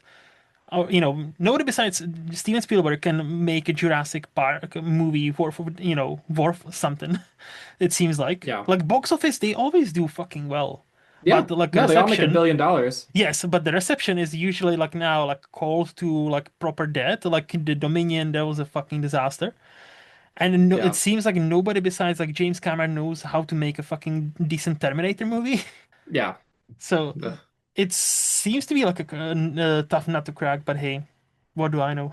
Yeah. No, and even like, Rebirth last summer was, I thought it was like a perfectly serviceable action movie. And it's not bad for, yeah, just like a dinosaur adventure. But if you're comparing it to the original, it's a far cry. It's you don't even have to compare it. What you said the first sentence, full stop for me. It's like serviceable movie. It's like Yeah. I have the sentence I like to use. It's one of the most okayest movie that's ever okayed on a silver screen. It's like the unfortunately, it's one of the most average movies, which A, it's a big blockbuster. B has Scarlett Johansson and Mahershala Ali, so just those two actors alone shouldn't be average. hmm It shouldn't be forgettable. But now I've almost forgotten that I've seen it in a cinema. I was like, you know what? That looks good. That looks good. I'll support it. Hopefully it'll be nice. And it was. I was like, it was fine. I was like, yeah, I guess it's fine. Yeah. I hmm wish it was much better than fine, but hey, what can I do? Nothing much, It you is what know, it is. Yeah. correct? And they'll keep making them because again, yeah, I think they made just over $1 billion.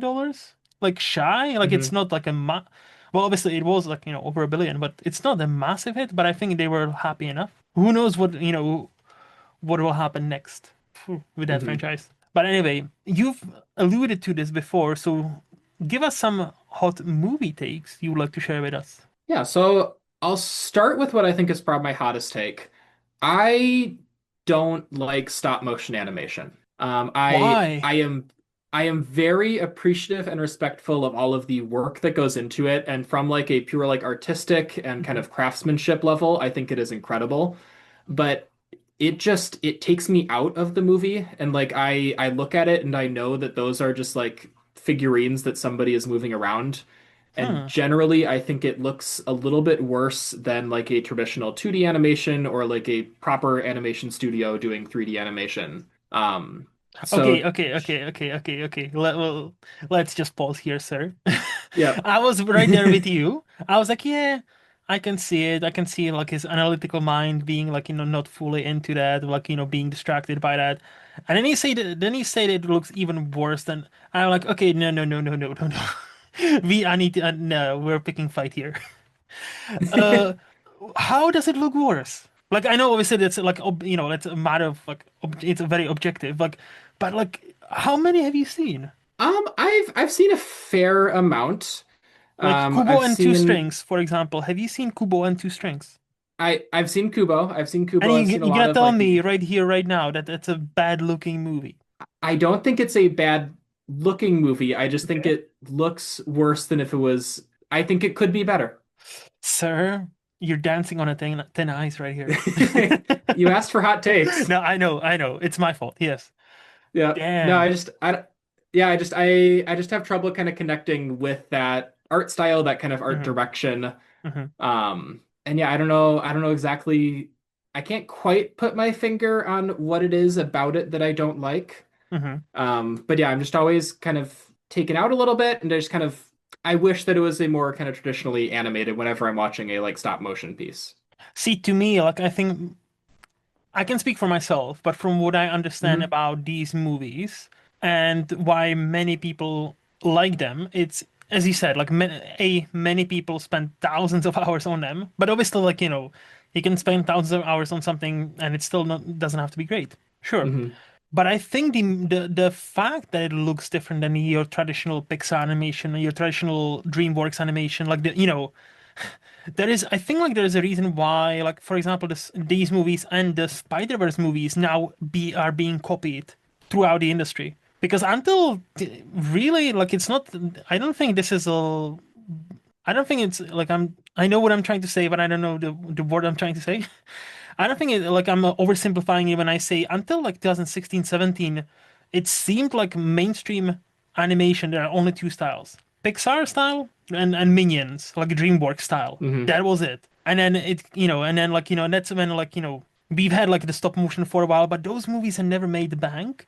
And then became then we got Spider-Verse, and then suddenly, hey, we can actually experiment with multiple animation styles in one movie, and it actually works.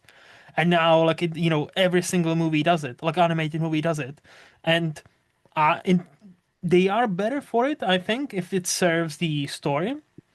And yeah, like do you think is it your analytical mind that it knows that, there's just figurines that are being moved? Is it why you don't gravitate towards stop motion animation? I think it really is that just kind of like analytical aspect. And again, like I know how much work goes into it. I really respect the like craftsmanship of stop motion animation, and I don't want to misconstrue that. Um, But I just think it but looks shit. Yes. yeah, I just No, I'm just being funny. No, no. I yeah. understand. I understand. It's wow. They just set me back a bit. I'll just say like I'm like damn. Because like I'm trying to think about it, right? If you're that like how do you enjoy movies? Because like no, what I'm trying to say, like I'm not trying to be like because like like if that what's holding you back is like you seeing those are not real, but the movies are not real. Like they are actors. Like you know what I'm trying to say? Like Yeah. like No, I effectively like understand. suspending your disbelief is the reason you and I can enjoy this medium of movies, of TV shows, of everything, of games, whatever. And we know ultimately it's always fake, right? Hmm. So that's my question is what's is it about those that you cannot suspend your disbelief? I think that's kind of what makes like great movies great too, is where it doesn't feel like it's effort to suspend your disbelief, where kind of the movie feels like kind of a real fleshed out world. Hmm. And I think with like stop motion animation, it reminds me a lot of the like campy old sci-fi movies from like the 50s and the 60s, Hmm. where like they're flying on jetpacks, but you can like see the wires holding up the actors. And I think Okay. with stop motion, I can just like see those wires a little bit too much. Mm. And I think like some of it, like Kubo and the Two Strings is like one of the best stop motion animation movies. So, like I think that's not quite like the best example to throw out there. Hmm. But like I grew up on like the Rankin Bass specials, and those are they're well animated, but they are they're lower frame rate. It's kind of limited facial expressions and all the characters. You can kind of see a lot of the jankiness as they're kind of moving around. Hmm. And so I think kind of watching those kind of just like really kind of ingrain this perception that like, stop motion is an art form, but it's not as much of an like immersive experience as I want movies to be. Interesting. Very interesting. I don't agree with you, but I see where you're coming from. Yeah. Mhm. Yeah. So, in your, do you have an example of all the stop motion movies you've seen? Which one was your quote unquote favorite? I would say Kubo is definitely the best looking of all of Hmm. the stop Hmm. motion that I've seen, and especially a lot of the like the scenery in that movie and a lot of the like set design isn't quite the right word, but like the atmosphere, Hmm. the lighting is really great in that movie.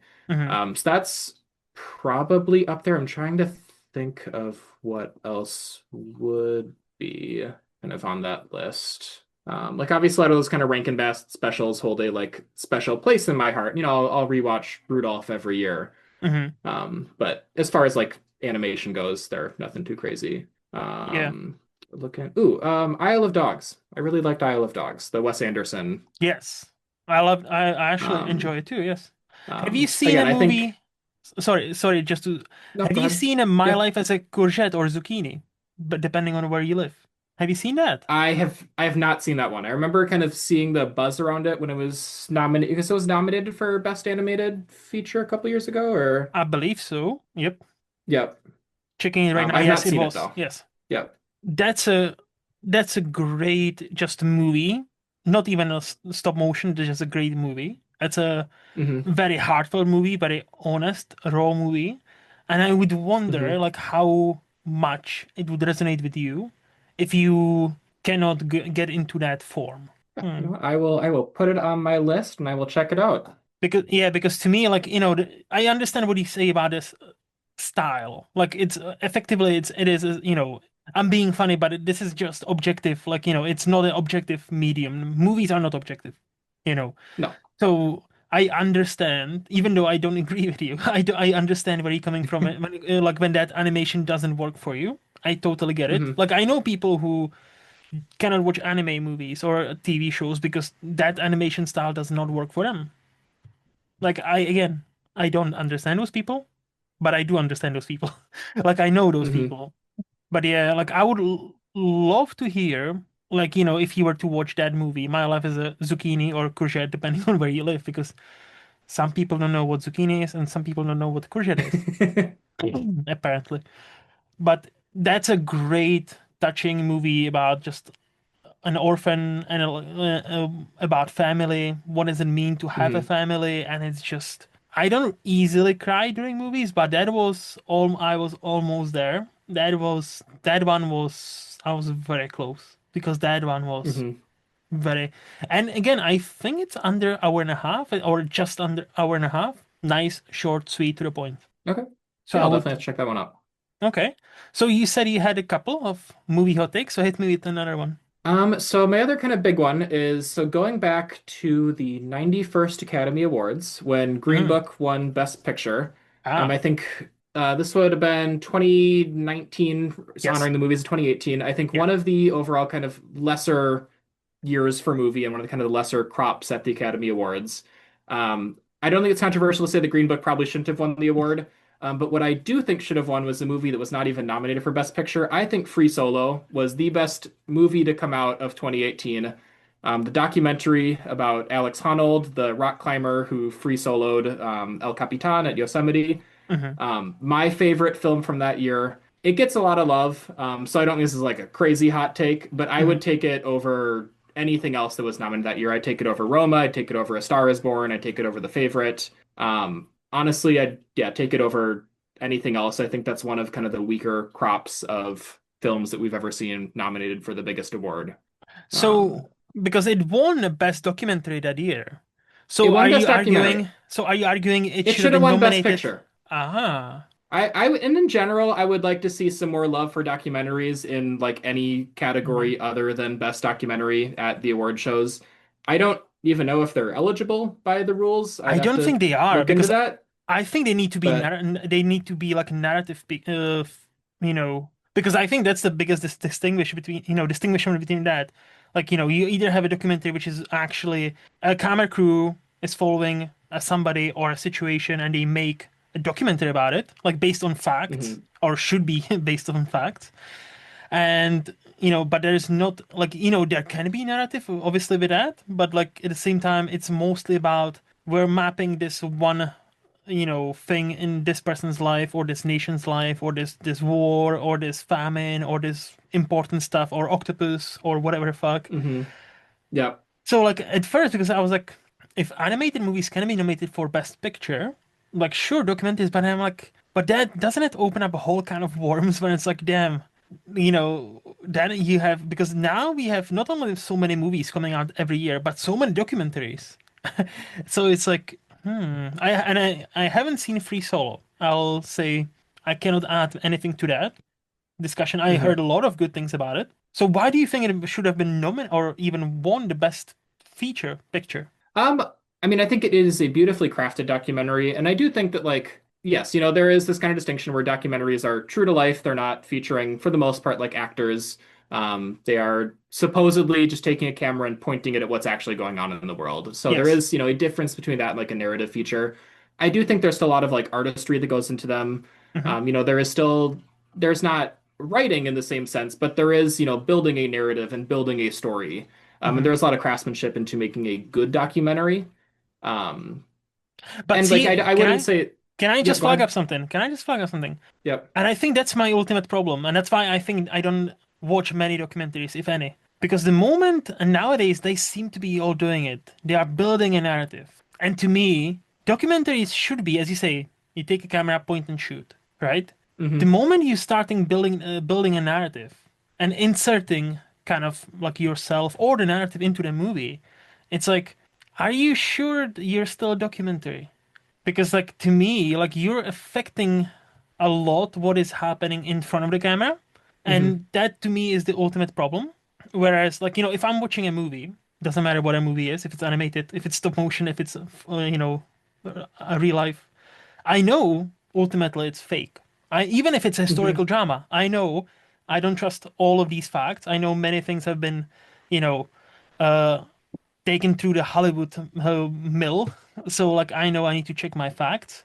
But I feel like there is something like what we said with the AI before. I am very not distrusting, but like I don't trust many documentaries, especially nowadays, because I've seen Hmm. some quote unquote official stuff that I know are is totally made up bullshit because anybody can take a bit of statistic and spew the data, and if in a vacuum it looks official, but if you actually scrutinize it, it's like, oh, a lot of this is kind of made up or circumstantial. And I think Hmm. that to me that was always like my big issue with like, oh, there's a narrative, oh, there's this, and I'm like, oh, that just happened to work out. It's kind of playing like a movie, but it's a documentary. It's so nice that it just worked out like that, and it always makes me question the documentary a bit. Does it make sense? It does make sense. I don't necessarily agree with it. Like, Mhm. I understand that we want our documentaries to be the truth.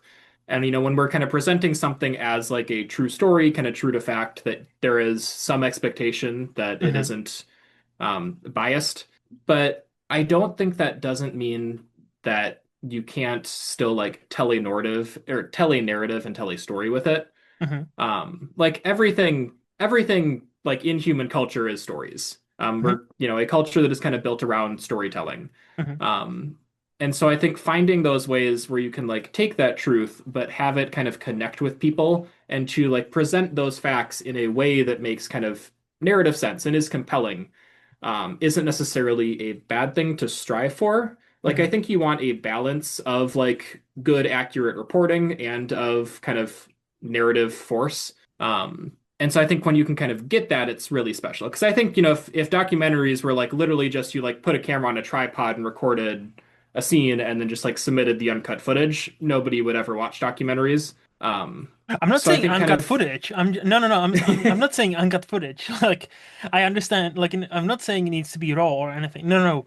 yeah. Or it cannot be edited. Like sure, no, no, edit it. What I'm saying is like many people who create just documentaries, they often the longer they go, there's like a trend. But I noticed many Hmm. people who watch a shit ton of documentaries are complaining about, which is they kind of want to be the front and center of any documentary.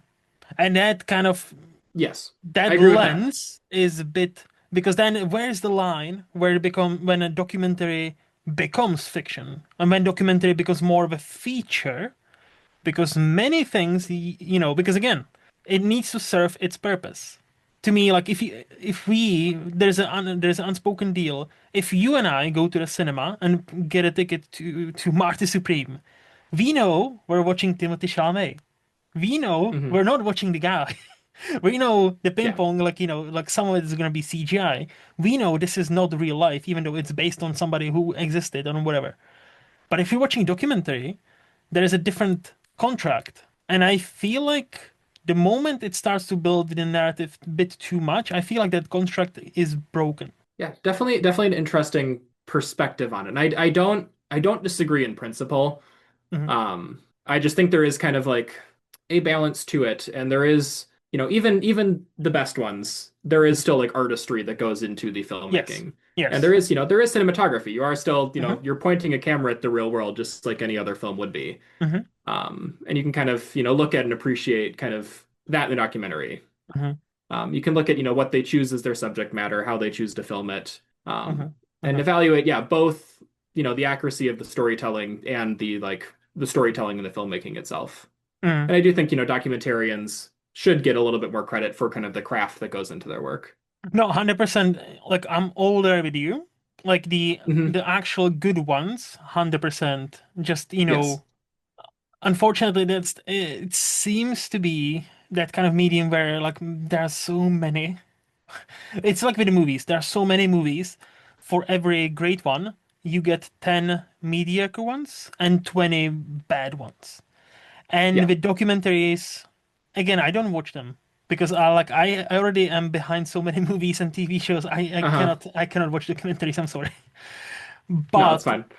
but I know if you go on YouTube, Jesus Christ, there are so many documentaries about this and this and this and this that look so official, so well edited, so well shot, so well done. And then, but it's about how COVID is not real, or how this is a one big conspiracy, and it's like 3 hours long. And I'm like, Jesus Christ, Yeah. like, and I understand those do not get nominated for an Oscar. Though that's a totally different discussion. What I'm saying is like it's to me it's more like almost the same as it used to be more prestigious to me at least. It was like, oh, this is a documentary. Only people who are educated can make documentaries. In the same way as like, oh, you've written a book. Only really smart people can write books. But now, Yeah, when you see some anybody books can. that, yeah, that's the thing. Anybody can, which is great. It's a double-edged sword. It's great, but at the same time, it's not great. Because for Yeah. every one great book that a self-published person and gets published and it's actually great, you get 20 that are like, oh, this is just porn. This is just somebody is very horny and it's written like the most. Uh-huh.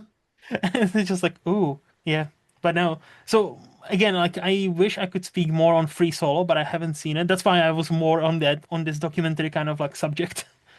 No, and But and there are a lot of crappy documentaries out there. Like mm, I watch a lot of them. I watch a lot of true crime documentaries that are just like utter garbage.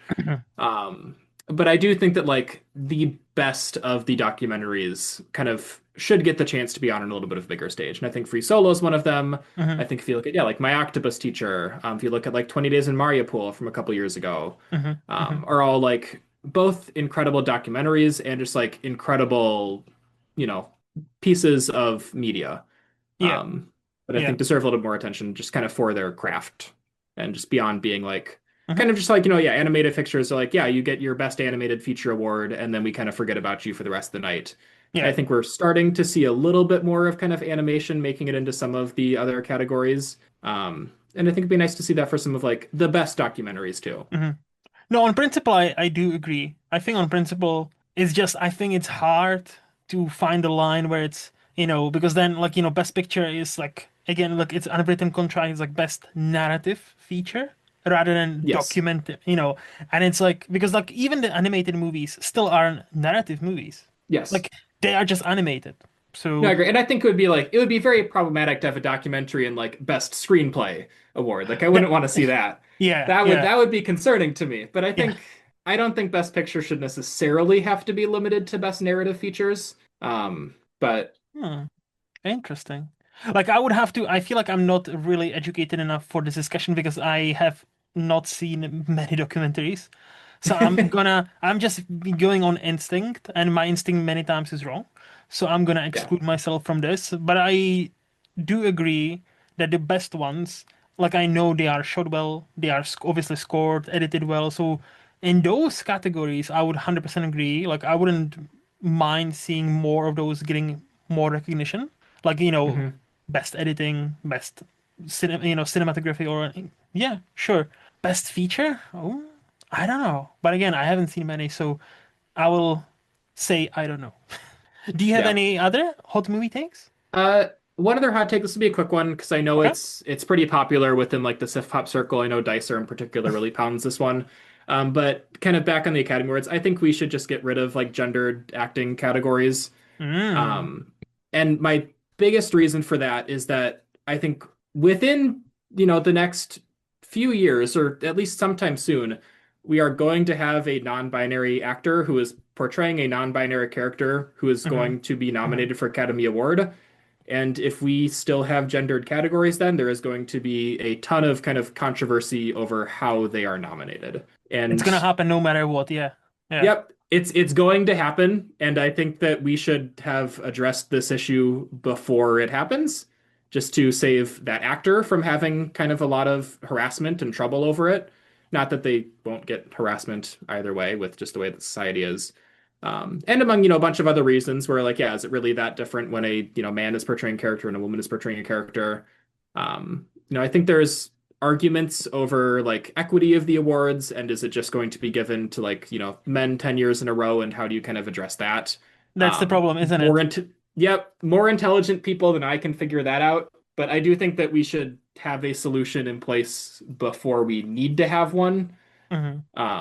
when there becomes issue with people who don't fit necessarily into like the gender norms. Yeah. So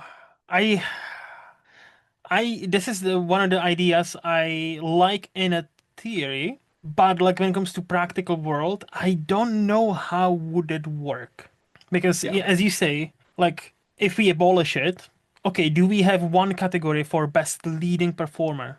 So does it, will it become 10? And will it always be five men and five women? Because that's what we are used to. Or Yeah. will there be one year and it's like, and there's always going to be that, oh, just pay attention, count how many men and how many women are there. And there's going to be years it's like, oh, is it six for four women? Is it a bit of a pandering to women? Or there's going to be a year it's like eight to four men. Oh, what about the women? Are they, were they that shit? I feel like that alone opens a whole nother can of worms. It's just like, like the idea I understand, and I think it's a noble one. I think the practicality of a quote unquote common people and how they view these issues, I don't think we are fully there yet for this to be like as widely accepted. Because I know I know what you mean. In our tiny circle, yeah, not a problem. But on a Hmm. global scale, if that gets It's a announced problem. tomorrow, Yep. it's gonna be like you don't have to go far to imagine headlines from like certain media like Hollywood wokeness has gone nuts again. And Yeah. it's suddenly this noble, great gesture you wanted to make suddenly turns into something that's never should have been in the first place. Yeah. And yeah, and again, I don't want, like, as much as I enjoy Oscars, as much as I like Oscars, I don't want them to be turned into, okay, let's count this year how many black people we have nominated, how many Asian people we have. Do we have proper representation for all queer people as we should have? Yeah. What do you mean should No, and it's have? hard. What And is the norm? Like, what is the like? Is 20% okay? Is 50% okay? Like, then it's become the moment it becomes numbers. The moment it becomes, oh, do we have a correct amount of women? What is the correct amount? Just like, and it's just like and again, like that's the kind of idea I like in a theory, but it's going to be very hard to implement. And also on a flip side, it can be a bit challenging even for those act non-binary people or trans people. Like famously or maybe infamously, I don't know if you even Hunter Schafer, from Mhm. Euphoria, like Yep. she said I think last year, she's kind of sick and tired of being offered just transgender roles. Yeah. She was quite vocal on like, hey, I think I'm a good actress, but like, give me something fucking different, please. And I'm like, Yeah. and this is the problem with like the good idea, and this is where I struggle with. Only gay people should play gay people. I'm like, no, I don't agree with that. And if I get canceled for it, okay. What I'm because it's more nuanced. There should be more spaces for LGBT folks in the media, 100%. I don't agree with only if you're something group you can play certain roles. No, if there are better people to play that part, then those people should get that part. But obviously, you need to invite certain people to audition for the part in the first place. You need to include more people so you can actually Hmm. make the informed decision. Because again, if like what she was talking about now, I think it was quite poignant. It was like, yeah, people think they are being helpful, but like I'm getting sick and tired of playing only the transgender part. And I'm like, yeah, I get you. Like, get her a comedy, get her an action movie where her gender doesn't matter. So like, I'm more on that page, and the practicality of that, I feel like you're right. I feel like it will change at some point, and the practicality will always be messy, and that it's gonna be interesting to see what's gonna happen. I think it will happen, but I think it will always be messy, especially the first couple of years. Yeah. No, I think it is going to be messy regardless of when and how it happens and like what solution that they choose to make. And Hmm. like you already see this conversation with like best director every year. If there's like five white men nominated for best director, there's always a Yes. bunch of outrage about that. Yes. Um, I think more to my point is that like I feel like we should have these conversations and make these changes before there is like one singular person who has to Hmm. become the like figurehead of the reason that the change is happening. Hmm. Just because I think that would put a lot of, stress and pressure on that one person. Well, to be fair, I And to think we kind of are be like, there. To be fair, sorry to interrupt, but I think we are there because yeah, I would consider Hunter Schafer like if you've seen Euphoria, like for all its problems that show has, like she is not one of them. Like she is yeah, great in that fucking show alongside with Zendaya. Like if you don't understand how great those are, like, just watch a couple of episodes of them, and it's like, yeah, Hmm. both of them are fucking amazing. So, like, I feel like, maybe next year, maybe year and 2 years, she will have a role where it's like, oh, do we nominate her under woman? Okay, I guess. And it's just gonna be Yeah. like, it's gonna be a whole fucking thing. Yeah. So I think we are, what I'm saying is, to your point, I think you're right. I think we are pretty much already there. Yeah. But Well, what's I guess gonna to the best happen? that we can then. Yeah, I'd like to try and be proactive and not reactive. Same, but it's gonna But be, maybe it's gonna be maybe it's too difficult. late. It's Yeah. gonna be difficult. No, yeah, I guess it's too late, but it's gonna be fucking difficult. I'll say that. It will be. Yeah. Yeah. Any other hot movie takes? That's all I've got. Damn, you gave me a lot to think about, so thank you for that. Yeah. And I think with that, we can move to the underrated section of this podcast where I'll ask you, Hmm. Jake, who do you think is the most, sorry, I have it gendered, just talking about that, but it kind of helps the way I think about things. Yep. Who's the best actor we have right now? Or most, sorry, not best, most underrated. We were talking about Oscars, so just like, best actor, most underrated actor we have right now. Yeah. So it feels a little bit weird saying him because he was nominated for Best Actor like a couple years ago. Hmm. But my answer is Jeffrey Wright. Oh, Um, yes. he has recently gotten the respect that I think he deserves from American Fiction, which I do Yes. think is one of his best roles. He is outstanding in that movie, one of Hmm. my favorite performances of that year. Hmm. Hmm. But he has just quietly been doing amazing work for his entire career, and he's just kind of really hitting his stride lately. Hmm. And he's just one person, like whenever I see his name, I am excited to see him in a movie. He's outstanding on Westworld, Hmm. the HBO show, as the Bernard slash Arnold character. He's been doing a lot of work with Wes Anderson in his past couple of movies, and he's been kind of perfectly slotting into that like Wes Anderson Yes. mythos and kind of character energy. I thought he was an amazing Commissioner Gordon in the Batman movie with Robert Pattinson, and I thought they had kind of really good chemistry as kind of this like buddy cop duo almost, which is a little bit kind of unique to any other like Gordon Batman role that we've seen before. And then just like his roles in the Daniel Craig Bond movies as the American CIA agent, a lot of his other kind of just like bit pieces throughout his career, his role in like the Hunger Games movies, even. He's just someone who just like kind of quietly shows up as these supporting characters in a lot of different films and franchises and is just always doing excellent work. 100% agree. Um, 100% agree. I think you're second person mentioning his name in this section. So I'll say what I said back then. I've been a Jeffrey Wright truther ever since seeing him on a show called Boardwalk Empire. So I don't know if you've seen it. I've not seen that one. So it's Martin Scorsese produced and like he directed first episode, I think. So it's like 5 seasons, if I'm not mistaken, maybe six. But it's not long. It's every Hmm. season is it's HBO show back when it actually meant good stuff. 2010. And I think it ran for 5 seasons, and I think he joined season second or third. Like he's not been there the Okay. entire time. But when that guy showed up, I was like, who is this guy? Because he was fucking excellent. And ever since then, I learned the name Jeffrey Wright.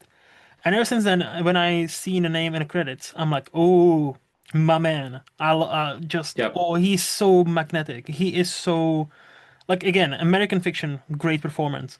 Like, what do you mention? Like, you mentioned something else. I was like, oh yeah, he was great in that. Like, he is the one that, like, Leonard Maltin, the movie critic, says, you know, it's a breakthrough star that 15 years in the making, like it's overnight sensation, 15 years in making. That's exactly him. He's been working ever since like mid 2000s or even maybe early Hmm. 2000s, and now he's finally getting the recognition he deserves, and rightly so. And I am always hyped when I see his name attached to a project because he's one of those, no matter the movie, he always has certain bar he will clear, and many times he Hmm. surpasses. So I always know, no matter if the movie is going to be terrible or just average, I know Jeffrey will always deliver. And that, he feels like one of those like constants, like Denzel Washington. To me, like it's another one that's like Denzel has made some not great movies, but he's always been great in those movies. Like Denzel is like, Hmm. like I'll watch anything for him. Doesn't matter how if the movie is rated, 4.5 or 2.1. Like, just like I'll watch that. So like, and Jeffrey is. yeah, it's definitely on that path, and I would love for him, speaking of Oscars, I would love for him to win an Oscar at some point. Like, I was happy that he was nominated for American Fiction. Like, that year, there was no chance of him winning. Unfortunately, the competition was No, very it was a stacked. great year. Yes. Yeah. But I hope within 5 years, there's gonna be somebody will give him that one nice, meaty role, leading man, because he can fucking be a leading man. Give him a leading man role and watch him nail it. Yeah. No, there's definitely going to be roles out there for him, and I cannot wait to see him just like take on that big meaty role again. Yes. Oh, Um, yeah. so he's so good in everything.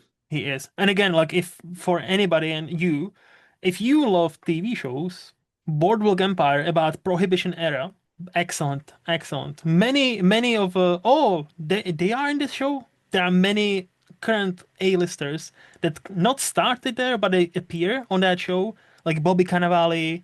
That's where I learned of him. Jeffrey Wright is Hmm. another one. Like obviously, like Steve Buscemi. He probably does his best work in that TV show. Like yeah, Kelly MacDonald, if you only know her from from the Brave Pixar movie as the voice of Mira, or Transporting movies, watch that Hmm. for her. Like honestly, that show is phenomenal. And Michael Shannon, there I Hmm. say like Incredible. Fucking Shannon. No, like honestly, great TV show. So, who do you think is the most underrated actress we have right now? All right, so another person who's also been nominated for Academy Award, hers was about 10 years ago, but one of my favorite actresses is Rachel McAdams. Yes. And again, somebody who's gets a lot of attention. I don't think she's like truly underrated, but I think she is one of the best kind of performers who can really just slot into any role. Hmm. I think she is incredible at comedy. Go back to like her one of her first roles in Mean Girls, playing Regina George. Then you've got like Game Night, Eurovision, which I think is a super underrated movie Yes. with her and Will Ferrell. I loved that when it came out. Same. But then you kind of look at her like more dramatic turns, like Spotlight, which she got the nomination for. She is incredible in About Time, which is one of my favorite rom-com movies, very underseen as well. Her and Donald Gleason are great together in that. But yeah, just another person who kind of like has quietly just been taking on a lot of smaller roles, doing really good work. Occasionally gets kind of a big flashier thing, gets a bit more attention. But overall has just kind of been like constantly just like in the background of Hollywood, doing really good work. Hmm. I, I I think you're a second or third person mentioning her as well, and I totally agree. Like, I think her, Mhm.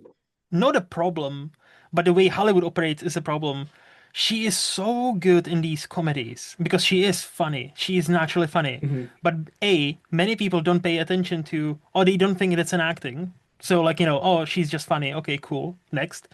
And B, because of her being so good in those movies, she gets she got typecast in many and Yeah. it made only what seems only those movies. So she never had a big push or big kind of like breakthrough. Like Spotlight was supposed to be that, and even that didn't really do much for her. It doesn't No. seem like it. But no, like she definitely again give her a great movie, give her or a meaty role, and I can imagine her being, Oscar winning Rachel McAdams easily because she's got the Yeah. talent. Yeah. No, incredibly talented actress, can really just kind of fit into anything. Yeah. And So yeah, who do you think is the most underrated director we have right now? so I came up with two different people. I'll quickly talk about both of them. Hmm. One is a director. He's only directed two movies, so I think more is like just general career as a filmmaker. Hmm. But I have Drew Goddard. Nice. Um, So the two movies he's directed are Cabin in the Woods and Bad Times at the El Royale, both of which I think are great movies. If you Hmm. only have, two movies under your belt, then those are two pretty good movies to have. Hmm. But then also his work as like a writer on Cloverfield and The Martian. Then he's writing Project Hail Mary coming out in a few months, which is one of my most anticipated movies for this year. He was a writer on Lost. He was director on The Good Place. He was the showrunner on Daredevil. Just not a lot of misses throughout his kind of resume. Not a ton directing, but just kind of his general body as a filmmaker, I think is super impressive. One Hmm. of the best doing this, like, kind of just like more down to earth, kind of like sci-fi, kind of grounded storytelling. Hmm. And then the other director, who I think is for a lot of his career been pretty properly rated, but in the past few years has taken a lot of flack, is Taika Waititi. Oh yeah.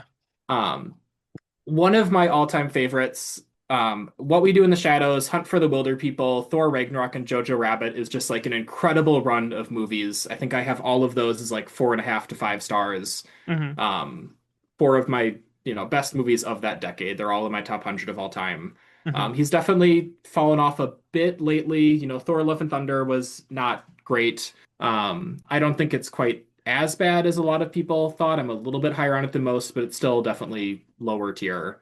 Hmm. And then I enjoyed Next Goal Wins. I actually wrote the review for it for Sif Pop when I saw it when it came out. Um, Again, I liked it more than most. Didn't really get a lot of attention. It's not as good as his other ones, but it's definitely not a bad movie. Hmm. But when he was in his prime, he was just hitting home runs with every swing of the bat. Yeah. So I think Drew Goddard, not Goddard. Wait, what's it? Yep, Wait, Drew Goddard. oh, it was. I was like, because like there's a Goddard, there's, but it's a different one. Yeah. No, it's. Sorry, I'm tired. No, yeah, Drew Goddard. Yeah, like, I think that's a like proper definition of underrated because yeah, with only two movies, I still haven't seen Bad Times at El Royale, but I have a 4K on my shelf waiting to be watched because I've heard very good things about that movie. So I have that's one of the few like blind buys for me.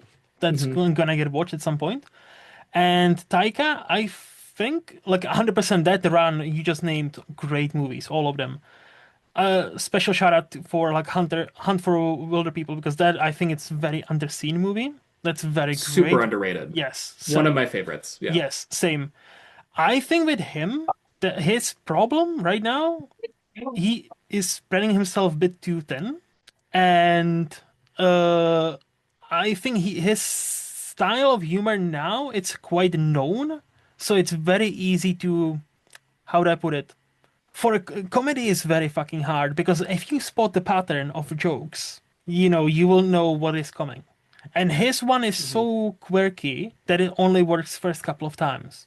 The moment you see, I feel like many people have seen past that and understand his sense of humor. So many jokes nowadays don't land as much because you kind of know what's coming if it makes sense. I think Hmm. that's why I was like, but that's why I enjoyed more of his like serious movies, like Jojo Rabbit. I don't think it's that funny, or Hunt for Wilder People. I don't think that's funny, but I actually enjoy them more than even Thor Ragnarok. Like I'm one of those. I thought it was that movie was fine. I liked it, but I didn't think there was the second coming of Jesus, like as many people thought at the time. So like because again, I don't necessarily vibe with his sense of humor, but I vibe with his worldview, and I would love to see him kind of going back from 300 million blockbusters to, hey, this is a movie that cost 20 million. Let's go, let's have some Yeah. fun. So, but both are actually decent picks. I think both are. Drew Goddard, I think definitely like I would love to for him to go back to directing, but I think he is busy doing 10 million stuff at the same time. Yeah. Just writing a million things. Yeah. Yes. No, and I think a lot of the reason that Taika is underrated, or at least I would consider him to be, is because of him and the choices that he's made. Yeah. But I do think kind of the perception of him now has people kind of discrediting his early work, which is outstanding. No, I think yeah, 100%. Like even his early movies, I've seen like one or two. I thought they were like nice and cute. So yeah, like I'm Hmm. definitely more of his fan than not. Even if he's not one of my favorites of now. But no, I see where you're coming from. So I know the next one is difficult because there are so many movies. But do you want to shout out one or two as underrated? Yeah, so I have two that I'm going to shout out. One I'll shout out really quickly. It is truly the most underrated movie I've seen. It has like 2,000 watches on Letterboxd. Hmm. It is a like zero budget movie on Prime called The History of Time Travel. Mm. Um, Guessing most people haven't heard of it. I don't think anybody else in like the Sif Pop family has it logged on Letterboxd. But it is a like 70-minute mockumentary about the history of time travel. And as they kind of go through the documentary, there are subtle changes that occur kind of throughout their framework as time travel events happen. Mm. I won't get much into it more than that because it's best to just experience it. But it is a really interesting kind of like experimental sci-fi movie. If you're interested in sci-fi or in the mechanics of time travel, it is a great one to check out, and far more people should see it than have seen it. The other one I want to throw out is a movie called Juice, which is from 1992. Okay. Probably most notable as being the film debut of Tupac as an actor, Hmm. and the debut of Omar Epps as an actor. They are two of four kind of young black men in Harlem. It is a coming of age story that about halfway through pivots to a like horror thriller movie. Mm. When, yep, so they're, yeah, four young boys kind of dealing with, police injustice and kind of gang violence and just trying to grow up in a tough neighborhood. And then the Tupac character kind of goes off the deep end, and it just becomes kind of a thriller of them all just trying to kind of deal with the events that are occurring and survive. Really interesting movie. It handles the kind of genre flip really well. Hmm. And Tupac is incredible in his role in that movie. It's a shame that he died so soon. I think he could have had a really good acting career were he to Oh. have, you know, been able to live a little bit longer. Yeah, yeah. So the history of time travel I've never heard of. So yes, you're right. That's very underrated. I had to look it up. Hmm. So that it seems interesting. I'll check it out. But Juice, I've heard of it not that long ago from somebody. And I'm like, oh, Omar Epps, I like that guy. I was like, yeah. And Tupac, I was like, okay, cool. So that definitely like I've heard of it and it's on my radar. I just haven't seen it. So it's definitely something I'm keen to check out because it does Hmm. sound like I didn't even know that it turns into like a horror thriller. So I'm always keen on those. Hmm. So Yeah, great film. Really interesting. mhm, Nothing I've quite seen like it before or after. okay, Definitely worth checking out. all right. And lastly, do you have a TV show you would wanna shout out as underrated? Yeah, I'm going to shout out the Apple TV miniseries Blackbird. Mm, Came out a few years ago on Apple TV. It's Taron Egerton and Paul Walter Hauser. mm-hmm, It is a like true crime kind of biopic about a man played by Taron Egerton who is sent to prison for like drug charges, and he gets a promise from an FBI agent that if he is able to get a serial killer played by Paul Walter Hauser to commit or to admit to the crimes that they think he's committed, then they will commute a sentence. mm-hmm, Paul Walter Hauser is incredible in this. He is another one that I'd kind of thrown out as my like most underrated actor. I think he's another person who's just doing consistently great work and not really getting the attention that he deserves for it. yes. And this is probably my favorite role of his. He just plays the like unhinged but doesn't necessarily realize that he's unhinged kind of serial killer Mm-hmm. super well. But yeah, great little series. It's like 6 or 7 episodes, so pretty quick to kind of binge through. Yeah, like that's Apple TV in a nutshell. There are so many great, especially TV shows, but because of Hmm. not many people comparatively have Apple subscriptions, many only certain people talk about them. And it's just, Yeah. I just sometimes I wish I know it's not gonna happen, but sometimes I wish like, like these shows were they would, Apple and Disney or Apple Netflix made a deal, and those shows like Ted Lasso, like Severance, like Shrinking, like Blackbird Hmm. would have been more readily available because I believe people when they tell me, this show is worth watching. The Silo is worth watching. This is worth watching. Like Slow Horses is worth watching. But like, am I gonna pay so much money to Apple to watch Hmm. just those shows? I'm like, not really. But if they were on Netflix or Disney Plus, I feel like they could be part of like pop culture, really. But I feel like that's almost a shame because it seems like Apple is coming out with so many great specialty TV. Like their movies are very hit or miss. I would argue they only have like maybe three great movies, if that. Hmm. But like the TV shows seem to be, especially the first seasons, seem to be excellent. So Yeah. it wouldn't surprise me that Blackbird is one of them. And had it been on Netflix or Disney, we would all be talking about it. Yeah. No, I think as far as like streaming services go, Apple TV is probably my favorite as far as like original TV content goes. Their Hmm. shows are just, they're all so good. The issue with Apple TV is that they don't really have a huge like depth to their catalog. Yep. So it doesn't really make a bunch of sense to be paying like, $12 a month for it when you're just going to watch, the new season of Severance when it comes out once a year. But Hmm. then they don't have a ton of other like just backlog of movies or old sitcoms or just something you can just like throw on. like Netflix or Hulu does. So it's Hmm. hard to justify just like keeping around as its own service. Yeah. So like usually I'll just buy like I'll get a month of it once a year and just kind of binge all the shows I missed from that year. Hmm. Um, but yeah, it's hard just they don't have the back catalog that the other services have access to. Hmm. But their original content is some of the best out there. No, and that's what I keep hearing. So like I need to do something similar, but it's just to find the time and justify that also. Yeah. But you know how it is. It's just so Yeah. much to watch. But anyway, Yep. this has been a blast, Jake. Thank you so much Yeah. for agreeing to come here and answering all of my questions. Um, Honestly, I am appreciative of your time and cannot thank you enough. Before we say goodbye, let's flip a table. Do you want to ask me something? Do you have a question or two for me? Yeah, the one other kind of discussion topic I wanted to have, it's Hmm. as you said, January 3rd, the day they're recording this. What are your most anticipated movies of 2026? Ooh, that's a good one. I wouldn't be the proper film bro I am if I didn't say The Odyssey. Because, right? Like, no, but It's like, got to be everybody's number one, yeah.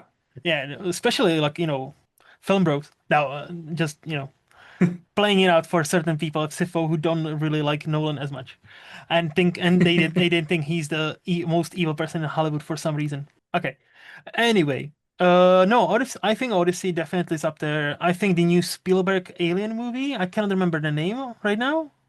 But that seems intriguing Hmm. with Emily Blunt. Josh We are O'Connor, yeah. Yeah, we are also getting. There is a third one. There's a third one that's coming. I was like, oh yeah, that's gonna be great, but I cannot fucking remember. No, like I will say this. Like I'm. Oh yeah, this is not it, but I'm cautiously optimistic about the Mandalorian and Grogu movie. Like, did we need it? No. I would rather have season four. But Hmm. if it's a simple, single, once and done adventure and not setting up 10,000 new things for a TV show, I feel like that Hmm. could be a great adventure movie. Kind of like, hey, let's do Indiana Jones in space. Let's do Star Wars. But like just single movie. Don't set up 10,000 characters. Don't set up 10,000 plot lines that will pay off in season 17 of Mandalorian. Just do it one nice adventure between these two characters, and yeah, that's all I really need. I'm I don't know if I'm looking forward to this one as much as I'm more like very intrigued what's gonna happen with this. But Avengers Doomsday, like everything that we've learned until now and the trailers that have been released, like how certain characters are now back, and I'm like, surely they'll just be there first a minute and they will get killed, right? Surely it's not. They're not like let's bring the boys back together for one last time because that kind of undoes Hmm. Endgame. I really hope there's going to be more of a twist to that. And yeah, like I'm not even going to say cautiously optimistic. I'm just like intrigued what's going to happen because this could go either way. This could be great or this could be, oh, MCU should probably go away for a while. Because that movie, if it doesn't deliver, I can see this being like proper, like nobody cares anymore after this. Hmm. But yeah, no, and obviously there's many I'm forgetting right now.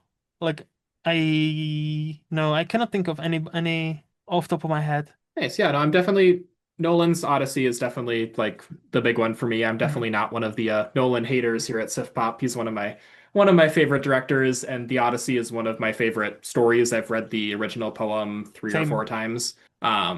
So super excited to see kind of what he does with his adaptation. Hmm. Otherwise, yeah, I'm very cautiously optimistic for Doomsday and Mandalorian Grogu. I think they both Hmm. have potential to be good and also potential to fall flat in their face, Yep. depending on kind of how they take those stories and how insular they're willing to keep them. And then, yeah, I think I mentioned it earlier, but Project Hail Mary, coming out in March, um, based on another book by Andy Weir, who wrote The Martian. Yes. Another great book. I just finished rereading it for the third time a couple months ago. But yeah, Ryan Gosling, Lorna Miller, Drew Goddard, who I mentioned, is writing it. So I'm super excited to see kind of how they adapt that story. I am cautiously optimistic about it, but very cautious because this was supposed to have come out last year, 2025, and it got pushed back. And I don't Correct. necessarily know. because many times it's like it's great, but many times like oh, it's Mickey 17, which is like it's a good movie, but we don't know what to do with it, and it kind of releases the same time as Mickey 17 did. And I'm like, and Hmm. when it comes to Hollywood, they have their patterns, and I'm like, if movie gets pushed back several times and then lands on this like March date where it's not fully summer, I'm Yeah, like, March has become a bit of a dead zone. Yeah. do they have that because like either they think oh this will actually do great because nothing else is opening up, or this is where we will bury it, and and when it makes no money we'll blame people not going to the cinemas. So Hmm. I am every movie that gets pushed back, I'm very cautious about. And the trailers look good. The pedigree is there. I wonder what's how that's gonna play out. But I just remember one more. That's I think it's gonna be out by the time this podcast is out. 28 years later, The Bone Temple. I loved the 20 years later last year, and now Nia DaCosta is taking over and doing more of the Jimmy Gang stuff and Bone Temple Hmm. stuff. And I like her as a director. I don't necessarily like all of her movies, but I really like her directing style. And I think this is a bold choice for this franchise. And I cannot wait to see that movie. Yeah, no, very intrigued by that one as well. I just watched 28 Years Later a few weeks ago, Hmm. and liked it but didn't love it. I'd never actually seen any of the other 28 movies before, so this was my Ooh. first kind of jump into it. Hmm. I was a little bit thrown by the kind of filmmaking and all the like shaky cam and the editing style of it. It took me a while to get into it, but the ending with kind of Ray Fiennes and the Bone Temple and then the little bit with Jimmy and the gang at the very end of it was my favorite part. So I'm kind of curious to see how they continue kind of that aspect of the story. Yeah, me too. And again, like her directing it, I thought it was a great choice because I really like her style. Like for example, that's a perfect movie I can name the remake of Candyman 2021. I didn't Hmm. like the movie. I thought the movie was fine. But there are several sequences and directing choices she makes. I was like, damn, I will follow this person, whoever that is, because I Hmm. think there is something about her specifically that she is very smart. I don't think she Yeah. necessarily executes everything well all the time. Like, but it also like studio interference and all that. Like, I understand it might not be her fault, problem, but I'm very intrigued. I am very intrigued. Do you have any other questions for me? No, that's the only one I want to throw out there. All right. Well, I'm not gonna take more of your time. Again, thank you very much for all your time. If people have enjoyed our conversation as well, what's the best place for them to follow you? Yeah, so if you're interested in hearing any more of my movie takes, you can follow me on Letterboxd. I am J Hjort there. That's JHJORT. Otherwise, the only other social media platform I really find myself on is on Instagram. If you want to check me out there, you can see pictures of my dogs and baked goods. I am Jake Hjort, JAKEHJORT. All right. And those links will be down there so people can just click on them and follow you. And for me, as always, in Movies Lost on Letterboxd or here every other Friday. And as always, this podcast is part of SPDM Crew Media, and a special thanks goes to Highflyer Creative for designing my logo. To see what else they have happening, visit highflyercreative.com. And until next time, bye bye.